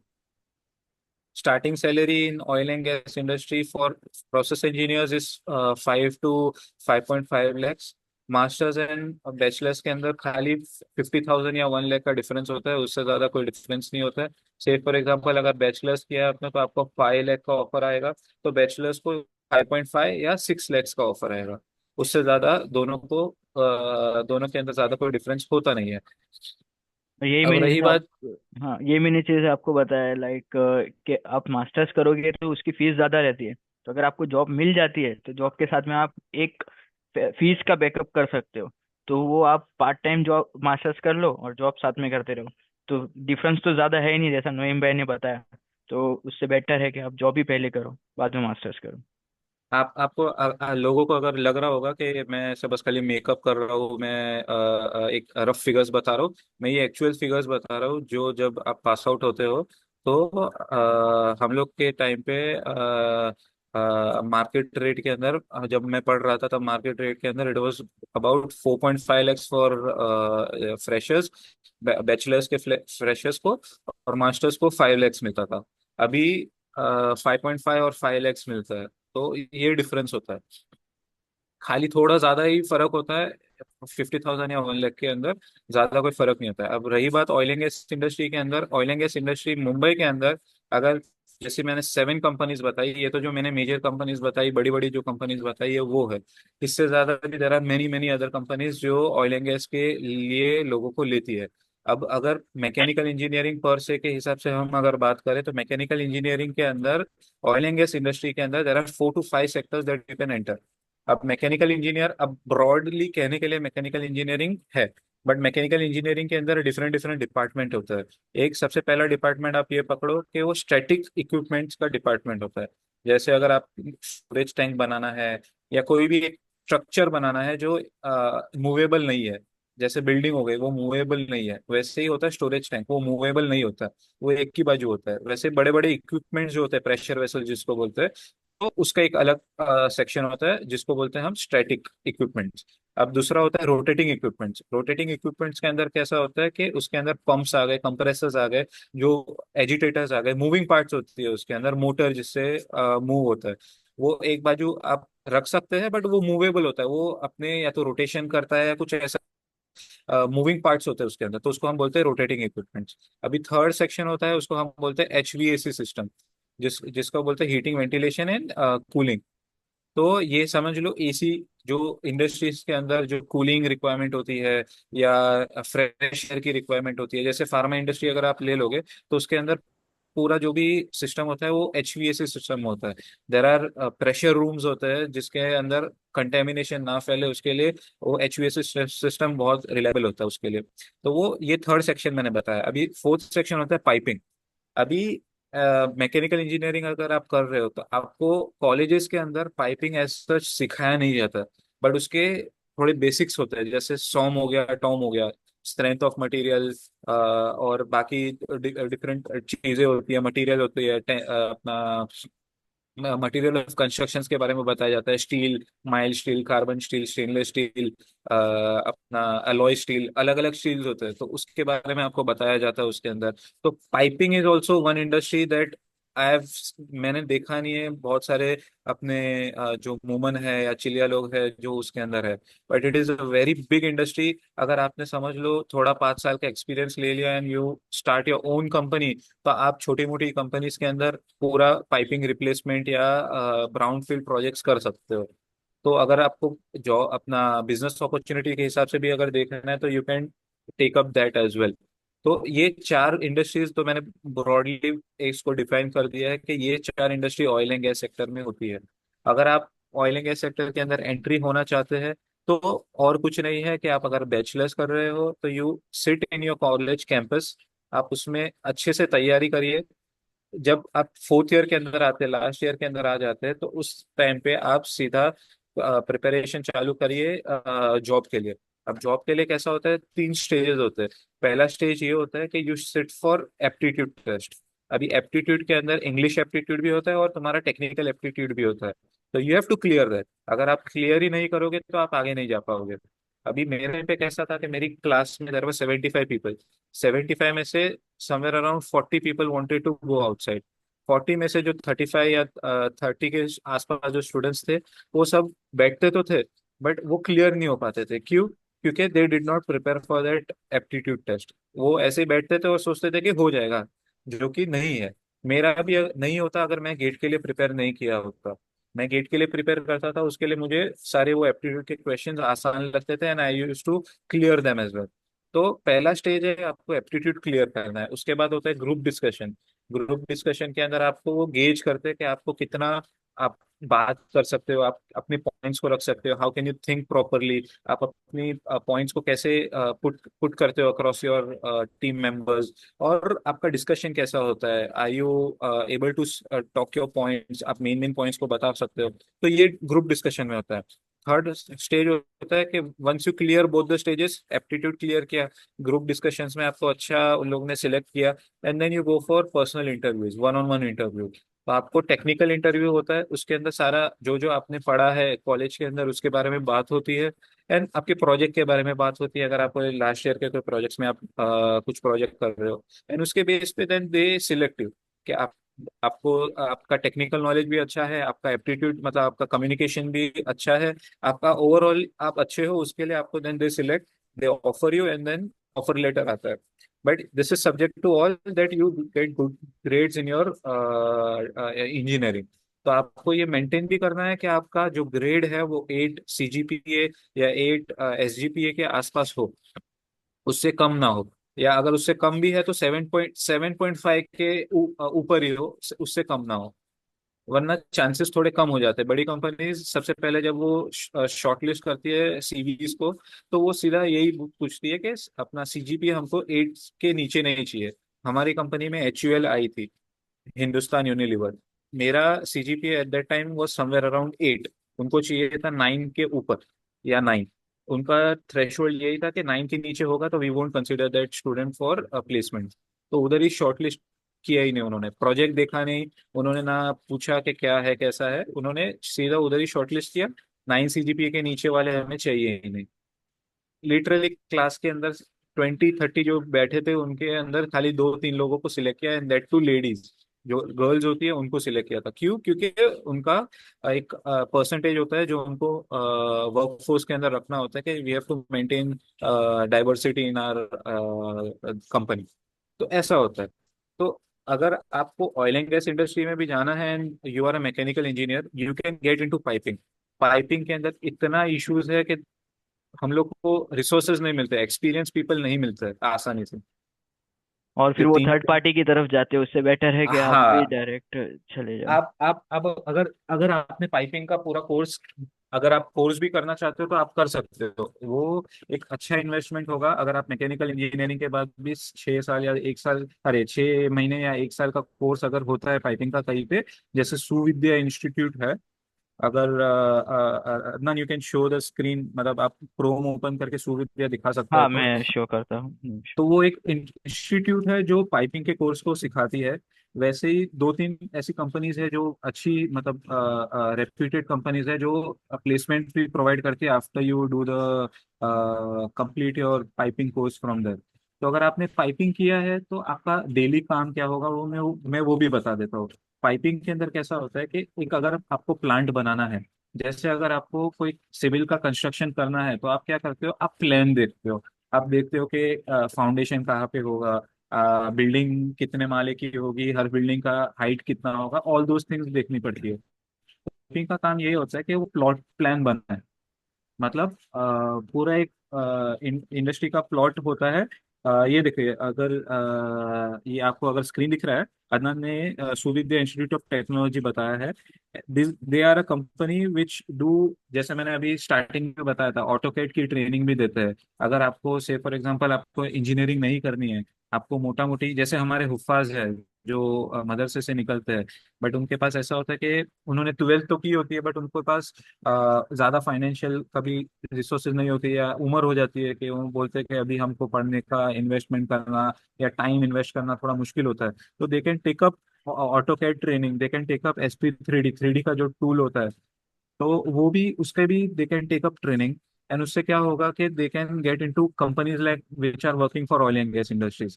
अभी ऑयल एंड गैस इंडस्ट्रीज की जो कंपनीज है जो इंडिया के अंदर है, मुंबई के अंदर है, वो मोस्टली बाहर के प्रोजेक्ट्स लेती है। मुंबई के भी प्रोजेक्ट्स मतलब इंडिया के भी प्रोजेक्ट्स होते हैं, तो वो सारी चीज वो लेती है। And they take up resources from Suvidya institute, from colleges, locally third party से भी वो लोगों को हायर करते हैं। तो उस तरीके से they you can get jobs for that as well. तो मैं कहाँ पे था कि पाइपिंग इंजीनियर का काम क्या होता है, प्लॉट प्लान बनाता है, पाइपिंग के लेआउट्स कैसे होंगे, कौन से मटेरियल का पाइप होगा, कौन सा मटेरियल का पाइपिंग किस तरीके से रूट होगा, जैसे कुछ कुछ मटेरियल होते हैं, जैसे पानी हो गया, तो पानी क्या होता है कि हम उसमें कार्बन स्टील इस्तेमाल कर सकते हैं इन जनरल। बट उसका कितना साल, अगर 25 ईयर्स का तुम्हारा प्लांट का लाइफ है, तो कोरोजन होगा, कोरोजन को कैसे बचाया जाए, उसको क्या कोटिंग करनी है, क्या पेंटिंग करना है।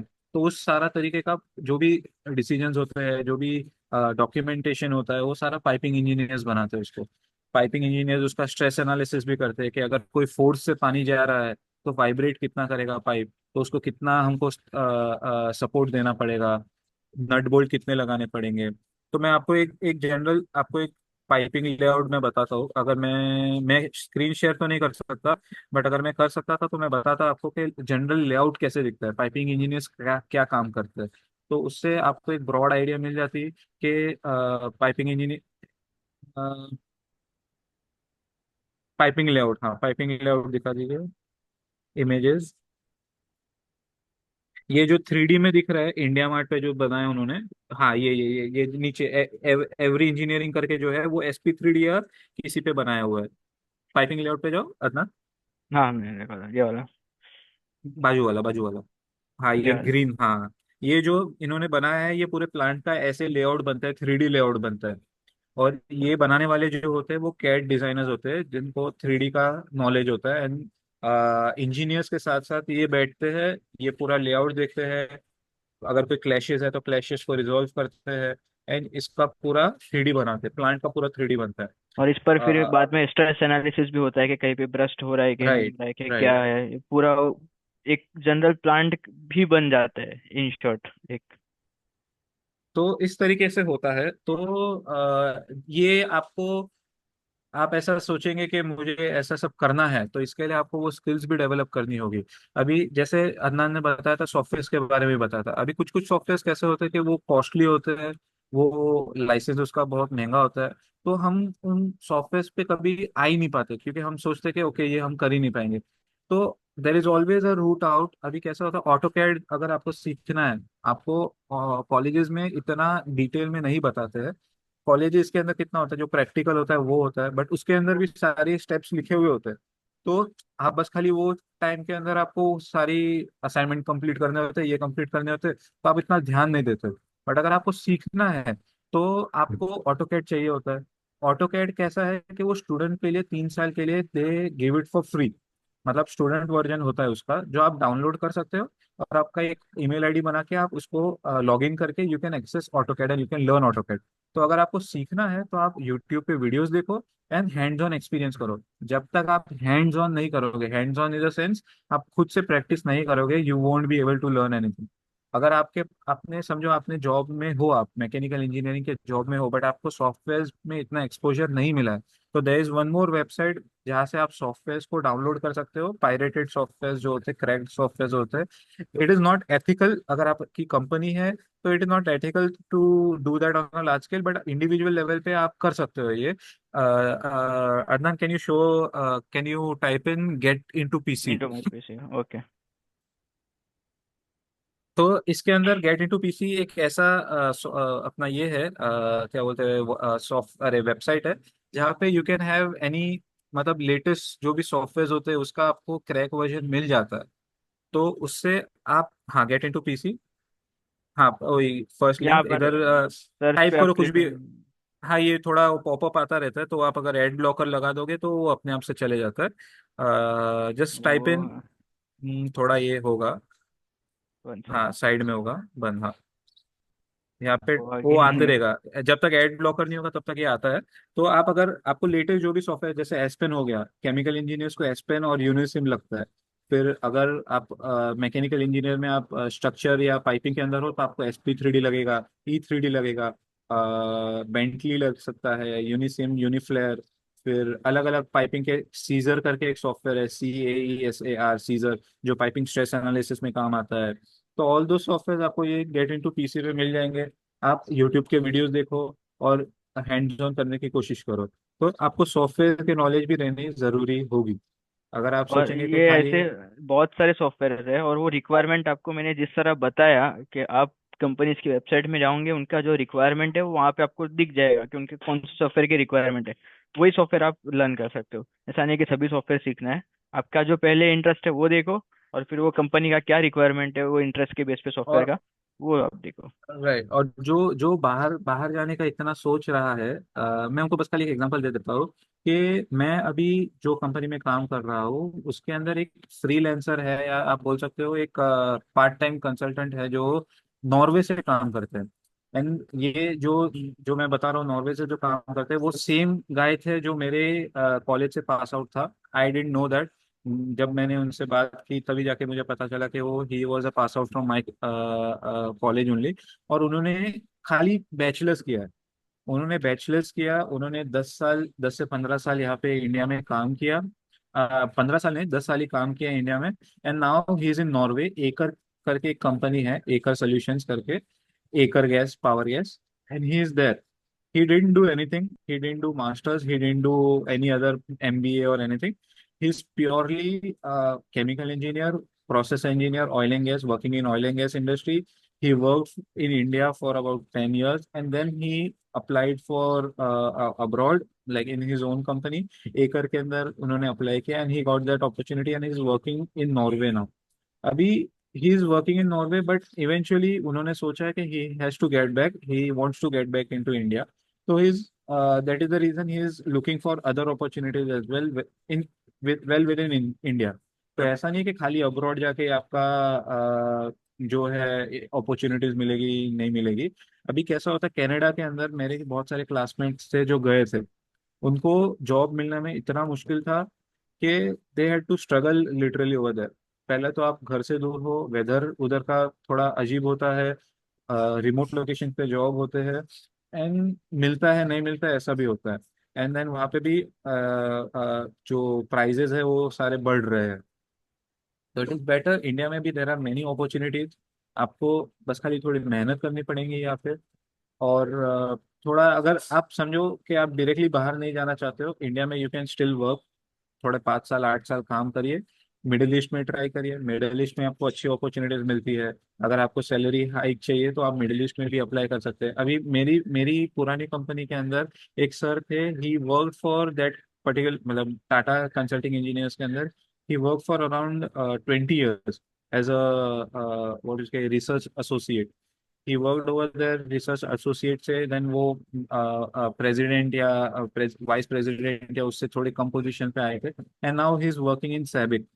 सैबिक एक ऑयल एंड गैस की, जैसे अरामको है सऊदी के अंदर, वैसे सैबिक है जो अरामको से थोड़ी छोटी है, but it is still a big company. तो he is now researcher in that company.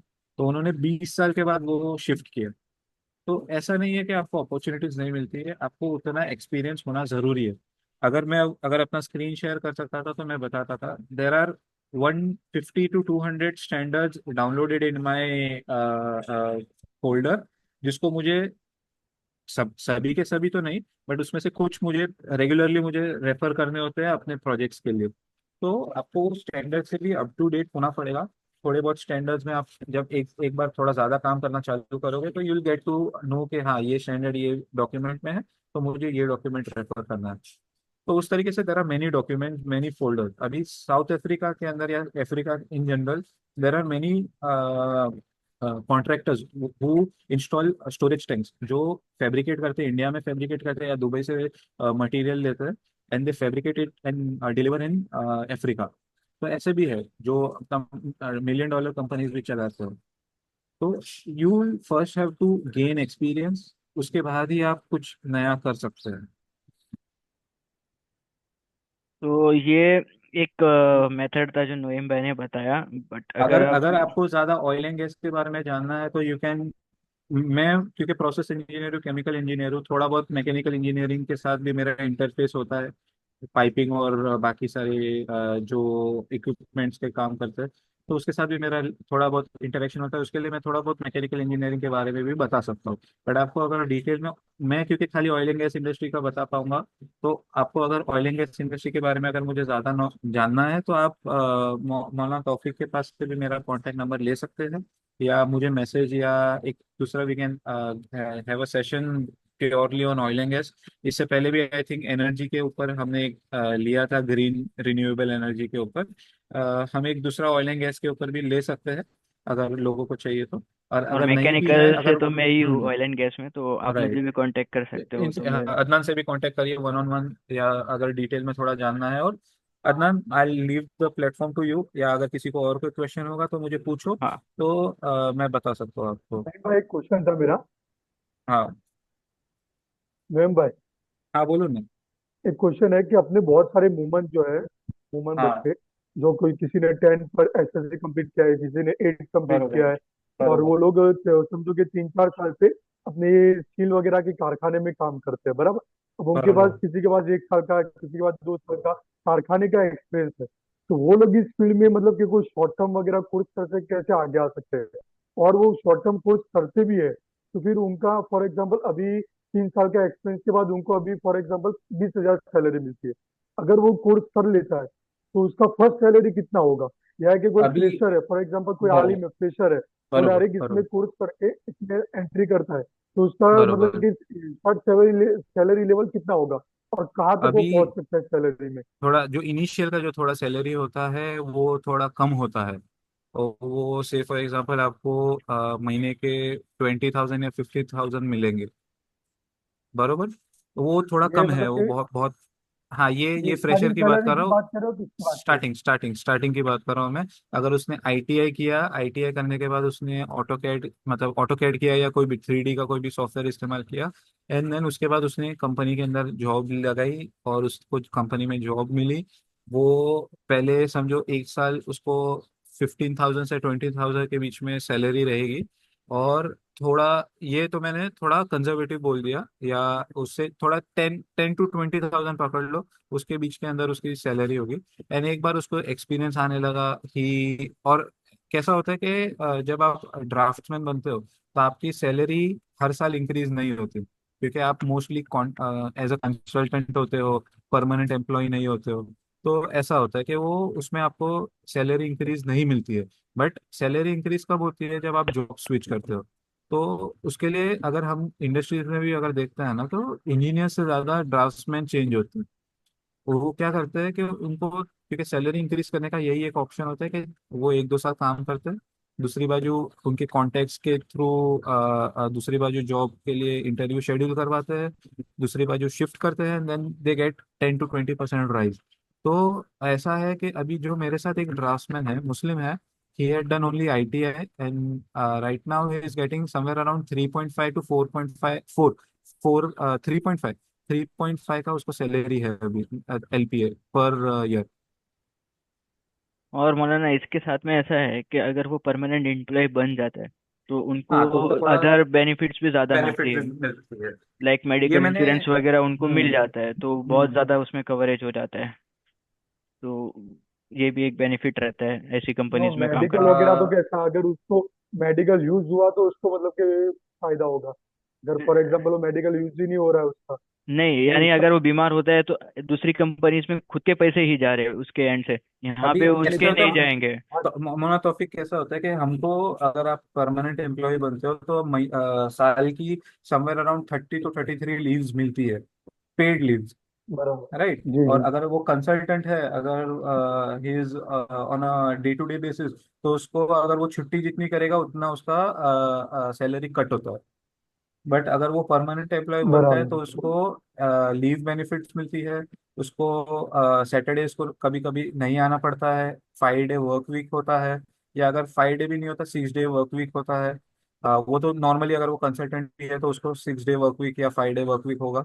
Then उसको पीएफ उसको मिलता है। देन उसको मेडिकल जो होते हैं मेडिक्लेम मिलता है, अगर वो ये होता है बीमार होता है तो उसके जो बिल्स होते हैं वो क्लेम हो जाते हैं कंपनी के इंश्योरेंस के अंदर। तो ये सारी बेनिफिट्स उसको मिलती है। एंड देन कभी अगर ट्रेनिंग का सेशंस होते हैं तो they have training sessions as well. तो ओवरऑल उनको थोड़ा लर्निंग का कर्व थोड़ा अच्छा हो जाता है। अच्छा, तो अपने पास से ना ये ऐसे मैकेनिकल स्टील वगैरह के कारखाने में जो बंदे लोग काम करते हैं, स्टूडेंट स्टूडेंट मतलब कि बरोबर। उसने ड्रॉप आउट कर लिया एसएससी के बाद या 8 के बाद, एक्स वाई जेड, हाँ हाँ हाँ। तो 3-4 साल या 2 साल के बाद एक्सपीरियंस थोड़ा आ जाता है, तो फिर वो लोग पूछते हैं कि मैं कौन सा कोर्स करने करूँ अभी, तो मेरे को इसके अंदर थोड़ा मतलब कि आराम वाला काम मिले और मेरे सैलरी का रेंज थोड़ा अच्छा हो, तो मैं क्या उनको सजेस्ट कर सकता हूँ? कौन सा तो कोर्स उनको करना अ, चाहिए? उनके लिए यही एक बेटर रहेगा कि वो ऑटोकैड या फिर एसपी 3D वगैरह जो सॉफ्टवेयर है वो लर्न करे पहले, ये सीखे। ये जो मैंने ऐसा बताया, सुविद्या इंस्टीट्यूट और थाने में भी एक है। सुविद्या इंस्टीट्यूट की थोड़ी फीस ज़्यादा है क्योंकि वो थोड़ा एक रेप्यूटेड ऑर्गेनाइजेशन हो गया है। बट थाने में भी एक है, वहाँ पे थोड़ी फीस कम है, बहुत अच्छी है वहाँ की फीस। तो वहाँ पे तो आप मतलब कि सीख लो वो सॉफ्टवेयर को। और सीखने के बाद पहले आप दूसरी कंपनी में ही काम करो, भले वो थोड़ा कम पे स्केल दे रहे। 2-3 साल के बाद आप सीधा इन कंपनीज में स्विच कर सकते हो, और ये लोग वो हायर भी मत- करते हैं। अच्छा, तो मतलब कि उसको मैं ये सीखने के लिए ड्रॉप लेना पड़ेगा कि वो क्या कैसे कर सकता है वो? नहीं, ये कोर्सेस पार्ट टाइम्स भी होते हैं, लाइक सैटरडे संडे भी होता है। आपको अब सैटरडे उनके लिए तो संडे है ना, जाने का। जैसे मोस्टली अभी बारह मैंने घंटे की बताया था ड्यूटी रहती सुविद्या, होगी। सुविद्या मैंने कैसे बताया, सुविद्या का कैसा होता है कि उसके पास परमानेंट, अगर आप मतलब permanent in the sense daily आपको वर्क वीक के हिसाब से जैसे स्कूल होती है या कॉलेज होती है, वैसे भी उसके कोर्सेज होते हैं कि आपको हर दिन उधर जाना पड़ेगा एंड हर दिन करना पड़ेगा। क्योंकि वो बेटर है, क्योंकि आपको हैंड्स ऑन एक्सपीरियंस तभी मिलता है। और अगर आपको वो भी नहीं करना है, आपको पार्ट टाइम करना है, खुद से थोड़ा बहुत करना है, तो आप ऑनलाइन भी सीख सकते हो। बट इशू क्या होता है कि आप सीख तो लिए, बट उसके बाद आपको जॉब कैसे मिलेगी? तो उसका जॉब मिलने का तरीका यही होता है कि आप अगर उनके साथ या सुविधा या ऐसे इंस्टीट्यूट के साथ अगर जुड़ते हैं, तो वो क्या करते हैं कि आपके कोर्स कंप्लीशन के बाद आपको किसी कंपनी के अंदर एज अ कंसल्टेंट या as a third party worker आपको जॉब दिलाने का भी अश्योरेंस देते हैं। और और अगर वो नहीं भी ऐसा नहीं मिला ना, तो वो खुद उनके यहाँ पे भी जॉब देते हैं, वहां से ही वो आपको जॉब पे रख लेंगे स्टार्ट, सुविधा में। हाँ, तो जो स्टार्ट होगा ना तो वो थोड़ा वैसे होना पड़ता है। वैसे अगर आपको स्टार्ट अगर करना है तो वैसे ही होगा, उसके अलावा तो बहुत मुश्किल होता है खुद से, अगर फ्रेशर्स को अगर कोई ड्राफ्ट्समैन को लेता है तो। या कई कई कंपनीज में कैसा होता है कि गवर्नमेंट ऑफ इंडिया खुद एक स्कीम, जैसे माझी लाट की बहन कैसे निकला था, वैसे माजे लाट के भाऊ एक योजना थी। तो उसके तहत क्या होता है कि आप अगर समझो आईटीआई किया है आपने या डिप्लोमा किया है आपने, तो कंपनीज को ऐसे बच्चे लेने पड़ते हैं कुछ कुछ, जो ऐसे आईटीआई या डिप्लोमा से पास आउट हुए हैं, उनको बेसिक ट्रेनिंग देके वो जॉब पे रखते हैं। एंड वो जॉब पे रखने से क्या होता है कि उनको डायरेक्टली डिप्लोमा या आईटीआई वाले बच्चे मिल जाते हैं। थोड़ी कम फीस होती, अरे कम सैलरी होती है, बट वो ट्रेनिंग के अंदर उनको थोड़ा अच्छा ट्रेन हो जाता है। एंड देन एक जैसे वापस से मैंने बताया कि एक साल थोड़ा होगा, एक साल के बाद वो शिफ्ट होते रहता है, उनका जो कॉन्ट्रैक्ट अगर खत्म होने के उस पे है, अगर रिन्यू होता है तो बहुत बेटर है। वरना कैसा होता है कि फिर then they have to look for other opportunities as well. कई कई बार वो रिटेन भी करते हैं, कई कई बार वो कंपनी का डिसीजन होता है कि they don't want to retain, और वहीं पे उनका कॉन्ट्रैक्ट खत्म होता है, तो वैसा भी होता है। तो इट इज ऑल के आप जॉब किस तरीके से लेते हैं ना, आप उसको रिटेन करते कैसे है। अब किसी ने तो यहाँ पे पूछा था, which standards can you tell me, मतलब सही लिया। अगर बहुत सारे स्टैंडर्ड्स है, एपीआई के स्टैंडर्ड्स है, अगर पम्प के लिए अगर आपको चाहिए, तो आप अगर एपीआई एपीआई की सिक्स वन वेबसाइट जीरो पे है, जाएगी, फिर सिक्स वन एपीआई जीरो है, सिक्स 675 है, फाइव है, 674 है। 685 तो है। और अलग भी बहुत। अलग अलग अलग अलग तरह के पंप के लिए अलग अलग स्टैंडर्ड है। फिर जैसे अगर आपको लेआउट के हिसाब से चाहिए, तो ऑयल एंड गैस इंडस्ट्रीज या हाइड्रोकार्बन इंडस्ट्रीज हो गई या केमिकल इंडस्ट्रीज हो गई, तो वो ओएसआईडी जिसको बोलते हैं, ऑयल इंडिया डिस्टिंग डिपार्टमेंट कुछ तो है, तो वो ओ आई एस डी के स्टैंडर्ड्स फॉलो करती है। देन अगर आपको वापस से अगर केमिकल या ऑयल एंड गैस का देखना है, तो एनएफपीए भी एक रेफर होता है। एनएफपी जो है वो बाहर का स्टैंडर्ड है, एपीआई भी बाहर का स्टैंडर्ड है। फिर आईएस स्टैंडर्ड होता है, इंडियन स्टैंडर्ड जिसको बोलते हैं। पम्प्स के लिए और आईएस स्टैंडर्ड है 5199 बरोबर, या 85, ऐसा कुछ है। फिर 2193 है, ऐसा कुछ अलग अलग है, बहुत सारे। आप डायरेक्ट वेब गूगल पे सर्च करोगे तो आपको बता देगा, और फिर वो आप उसको प्रेशर, डाउनलोड कर सकते हो। बरोबर, प्रेशर वेसल्स के अगर हो गए तो एएसएमई का होता है, एएसएमई सेक्शन 8 डिवीजन 2। तो वैसे अलग अलग इक्विपमेंट्स हो गए, अलग अलग टॉपिक के लिए अलग अलग स्टैंडर्ड्स रेफर किए जाते हैं मार्केट के अंदर। और ये जो तो स्टैंडर्ड्स थे, इसमें आपको पूरा एकदम मास्टर्स नहीं होना है कि लाइक आप एकदम एक्सट्रीम बंदे बन गए उसके, ऐसा जरूरी नहीं है। आपको थोड़ा बहुत भी आता है इसके ऊपर से आप इस इंटरव्यू क्रैक कर पाते हो तो वेल एंड गुड। आप उतना करके चले जाओ, आगे पूरा इंडस्ट्री आपको सिखा देगा कि किस तरह आपको आगे बढ़ना है। ये ये जो स्टैंडर्ड्स के बारे में बताना था वो इसी के लिए था कि आपको एक बार आपको जॉब मिल जाती है तो आपको उस जॉब पे सीखने के लिए आपको ये सारे स्टैंडर्ड्स को थोड़ा गो थ्रू करना होता है, या क्या चीज़ के लिए क्या स्टैंडर्ड फॉलो होता है उसका नॉलेज होना चाहिए। बिकॉज पूरा स्टैंडर्ड याद रखने की जरूरत नहीं है, खाली आपको उसका नाम या उसका कौन सा स्टैंडर्ड किधर लगता है वो पता होना चाहिए। तो उस हिसाब से क्या हो जाता है कि आप you can open that and refer it from there. उतना उतना भी अगर करते हैं तो काम हो जाता है। अभी नेक्स्ट क्वेश्चन इनका था, आदिल भाई का, कि करियर इन ऑटोमोबाइल्स और मोटर स्पोर्ट्स में किस तरह जाए। तो इसका तो अगर देखने जाए तो मैंने वही पीपीटी में बताया था कि हमारे यहाँ पे ऑटोमोबाइल का इंडस्ट्री मीडियम लेवल पे है, क्योंकि यहाँ पे उतनी ज़्यादा कंपनी नहीं है ऑटोमोबाइल में। बट कैसा है कि उनके प्लांट्स में ज़्यादा अपॉर्चुनिटीज़ है। तो आप क्या कर सकते हैं, लिंक्डइन वगैरह आप जाओ, कंपनी के मैन्युफैक्चरिंग प्लांट्स में कौन वर्क कर रहा है वो आप सर्च कर सकते हो। वहाँ पे आप सर्च के सेक्शन में जाओगे ना, जॉब्स में, वहाँ पे आप डायरेक्ट डाल दो कि लाइक किया प्लांट कहाँ पे है, वो लिखो। तो वहाँ पे जो बंदे काम कर रहे होंगे वो सारी लिस्ट वहाँ पे आ जाएगी। उनको आप एक कनेक्शन भेजो, छोटा सा इनवाइट डाल के, उसमें लिख के I am so and I would like to take a job in your organisation, and then ऐसा लिख के थोड़ा इनविटेशन डालो। और ज़्यादातर बेटर रहेगा कि आप एचआर वगैरह को कांटेक्ट करो वो कंपनीज के, और फिर वहाँ पे आप अप्लाई करोगे तो आपको मिल जाएगा जॉब्स।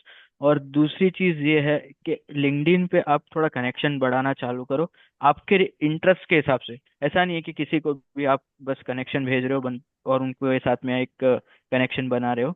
आपका जो इंटरेस्ट है, जैसा अभी आपका ऑटोमोबाइल में, तो ऑटोमोबाइल इंडस्ट्रीज के अंदर जितने भी प्लांट आते हैं, जो भी कंपनीज रहते हैं, उसमें जो जो बंदे काम कर रहे हैं सबको कनेक्शन भेजना स्टार्ट करो।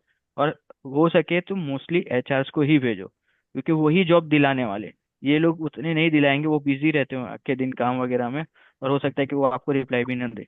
तो इस तरह आप जॉब्स ले सकते हो।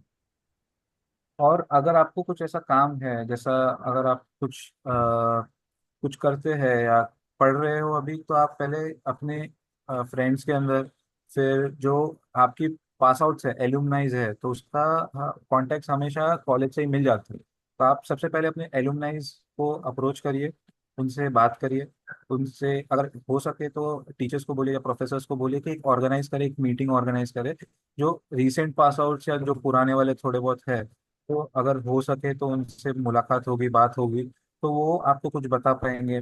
फिर एक बार आप, ये हो गया आपसे उनकी बात हो गई, तो आप जो इंडस्ट्री में जाना चाहते हैं वो इंडस्ट्री के स्पेसिफिक लोगों से आप मुलाकात करिए, उनसे उनसे पूछिए। और उनको पूछिए कि मतलब आपकी इंडस्ट्री के बारे में आपको नॉलेज कहाँ से मिलेगी। अगर ऑयल एंड गैस है तो मुझे ऑयल एंड गैस की इंफॉर्मेशन कहाँ से मिलेगी, लिंक्डइन पे कहाँ पे मिलेगी, किसको फॉलो करना होगा, कौन सी मैगजीन्स पढ़नी होगी, कौन सी ये पढ़नी होगी, कौन से इवेंट्स अटेंड करने होंगे, कौन से सेमिनार्स या कोई एग्जीबिशन अटेंड करनी होगी। तो उससे भी आपको नॉलेज मिलता है। अभी अगर कोई ऑयल एंड गैस के अंदर इंडस्ट्री इंटरेस्टेड है तो गोरेगांव एनएससी जो ग्राउंड है उसके अंदर एक ये होता है, इवेंट होता है जिसको बोलते हैं ऑयल एंड इंडिया एक्सपो, या ये होता है केमटेक। कैमटेक कैमटेक ऑर्गेनाइजेशन होता है, तो उसका एक इवेंट होता है, हर साल होता है। मार्च में भी एक साल, होगा 4 to 7 एक, को। हाँ, एक साल मुंबई में होता है, एक साल अहमदाबाद में होता है, इस तरीके से हर हर साल रोटेट होता रहता है। और तो अभी दिल्ली में भी होगा इंडिया एनर्जी राइट, वीक में, फरवरी राइट। में।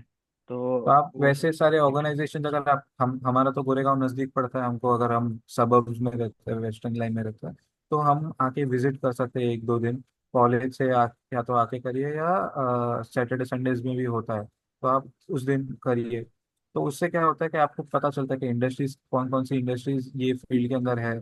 या तो अगर आपको ये चाहिए, जॉब चाहिए, तो आप इंडिविजुअली आप जाके उनको अप्रोच कर सकते हैं, उनके स्टॉल्स पे पूछ सकते हैं कि हु इज द पर्सन, मतलब जो एचआर है या जो जॉब्स के लिए ये कर रहा है, तो आप उनका कांटेक्ट लीजिए, सीवी भेजिए।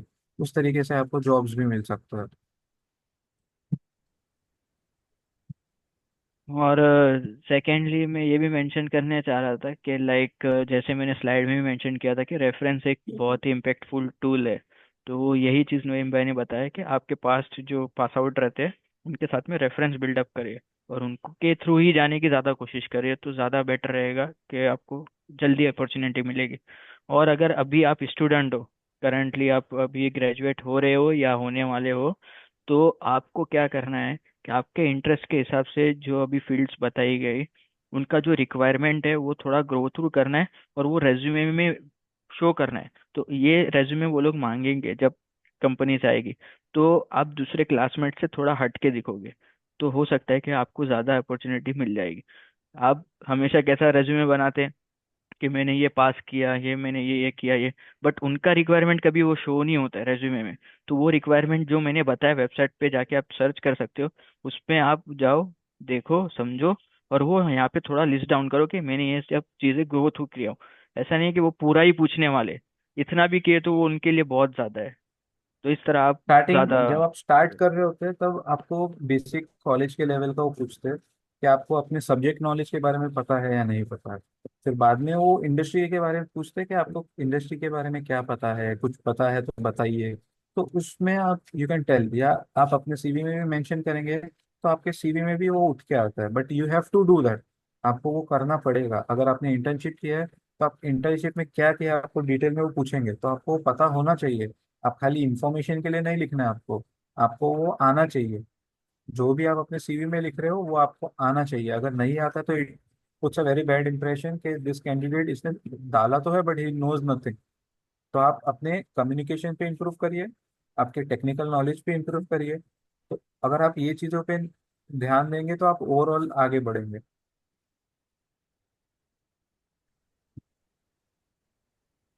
और किसी को कुछ क्वेश्चंस हो तो कर सकते हैं।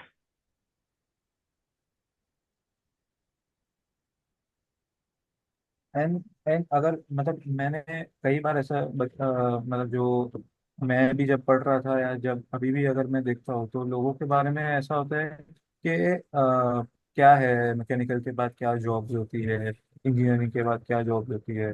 ऑयल एंड गैस एक ऐसा सेक्टर है जो नेवर एंडिंग सेक्टर है, और इतना बड़ा है कि हमने अभी तक उसको एक्सप्लोर भी नहीं किया है। मतलब as a community we do not have that idea कि मतलब ऑयल एंड गैस कितना बड़ा सेक्टर है।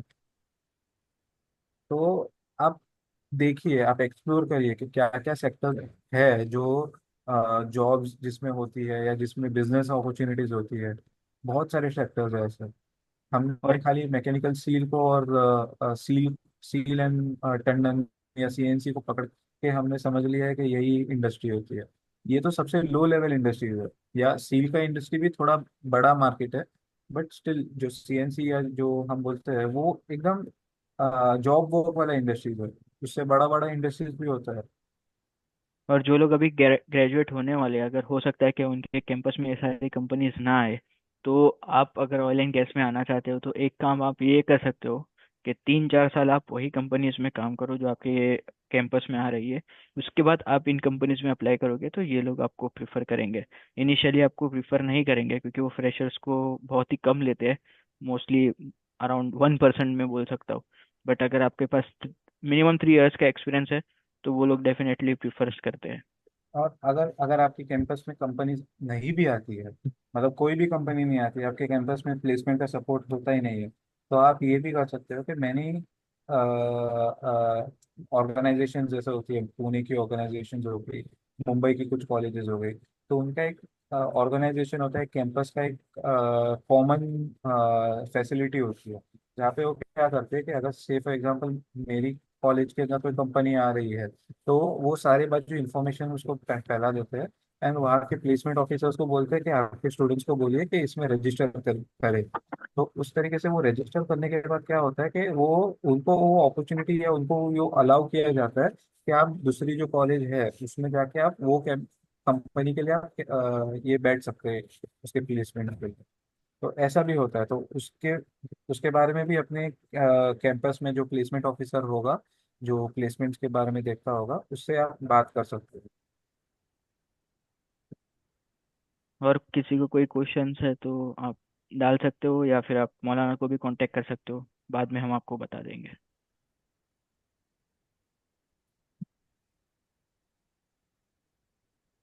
मौलाना फिर क्लोज करना है अगर किसी का ठीक है, क्वेश्चन वाइंड है। अप कर लेते हैं। जजाकल्ला ओके। अदनान भाई और नईम भाई, आप लोगों ने अपना टाइम फारिग करके लोगों की मतलब के नॉलेज में इजाफा किया। अल्लाह आपको उसका बेहतरीन बदला दे। हाँ और भाई। आप सब लोग ने भी अपना बहुत तारीफ करके ये इन दोनों को सुना है। जज़ाकल्लाह खैर, अल्लाह आपको इसका बेहतरीन बदला दे।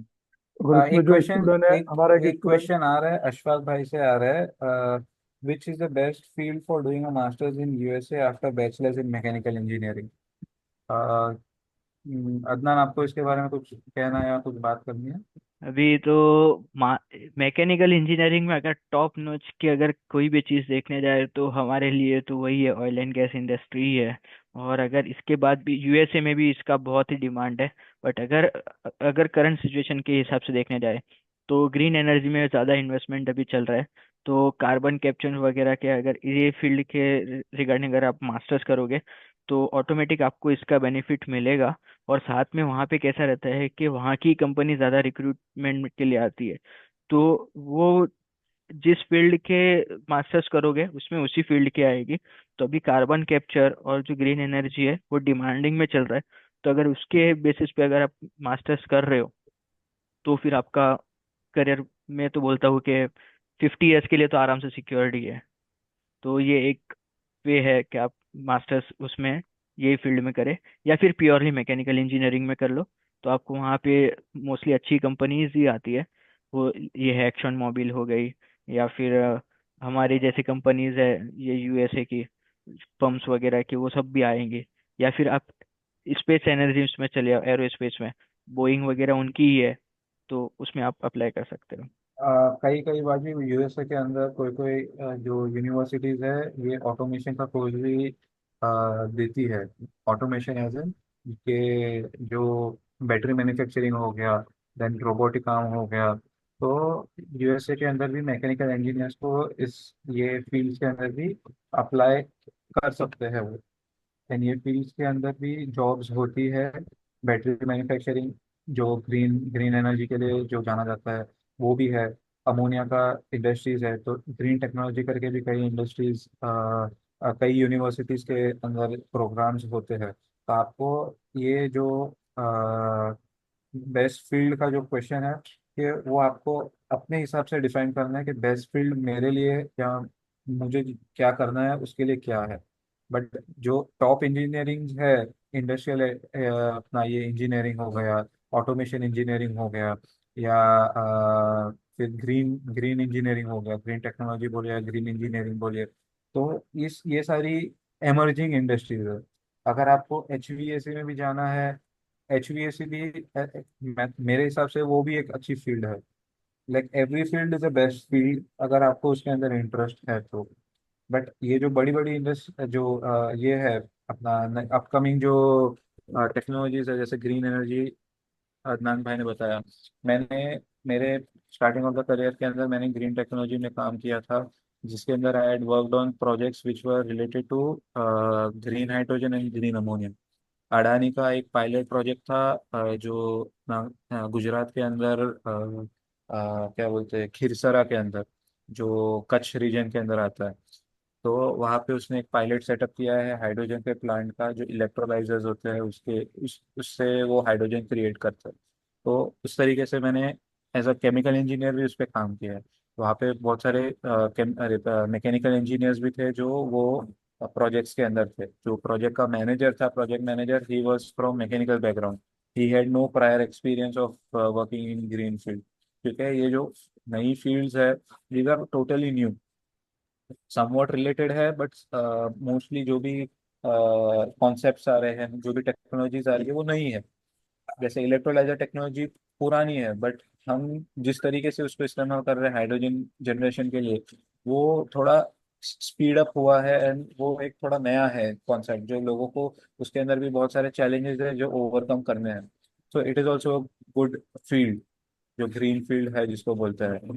तो these are all field that you can look into. आप जो यूनिवर्सिटी के लिए अप्लाई करना चाहते हैं, वो यूनिवर्सिटी में देखिए कि क्या फील्ड है।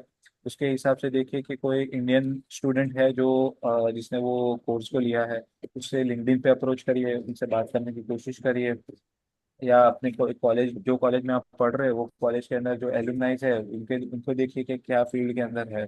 उनसे बात करिए, उनसे पूछिए, उससे ही और अगर आपको एक आइडिया मिलेगी। और अगर आप इंडस्ट्रियल इंजीनियरिंग के बारे में बात करना चाहते हो तो हमारे यहाँ से मुमन से एक बंदा है सज्जाद करके, जिसने कनाडा से मास्टर्स किया है इंडस्ट्रियल इंजीनियरिंग में ही। तो आप उनको कांटेक्ट कर सकते हो, वो ज़्यादा आपको और एक्सप्लेन कर उसने पाएंगे। उसने उसने मैकेनिकल इंजीनियरिंग डीजे सांगवी से किया किया है, और वो he is senior to me, वो एक साल मेरा सीनियर है।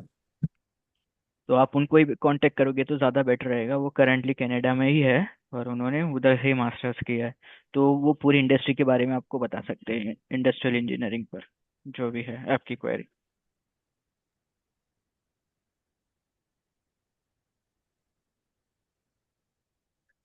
मौलाना तौफीक से आप कांटेक्ट कर लो तो वो आपको उनका कांटेक्ट नंबर बता देंगे। और अगर नहीं मिले तो मैं भी, मुझे आप व्हाट्सएप पे हाई करके भेज देना, मैं आपको भी शेयर कर दूंगा।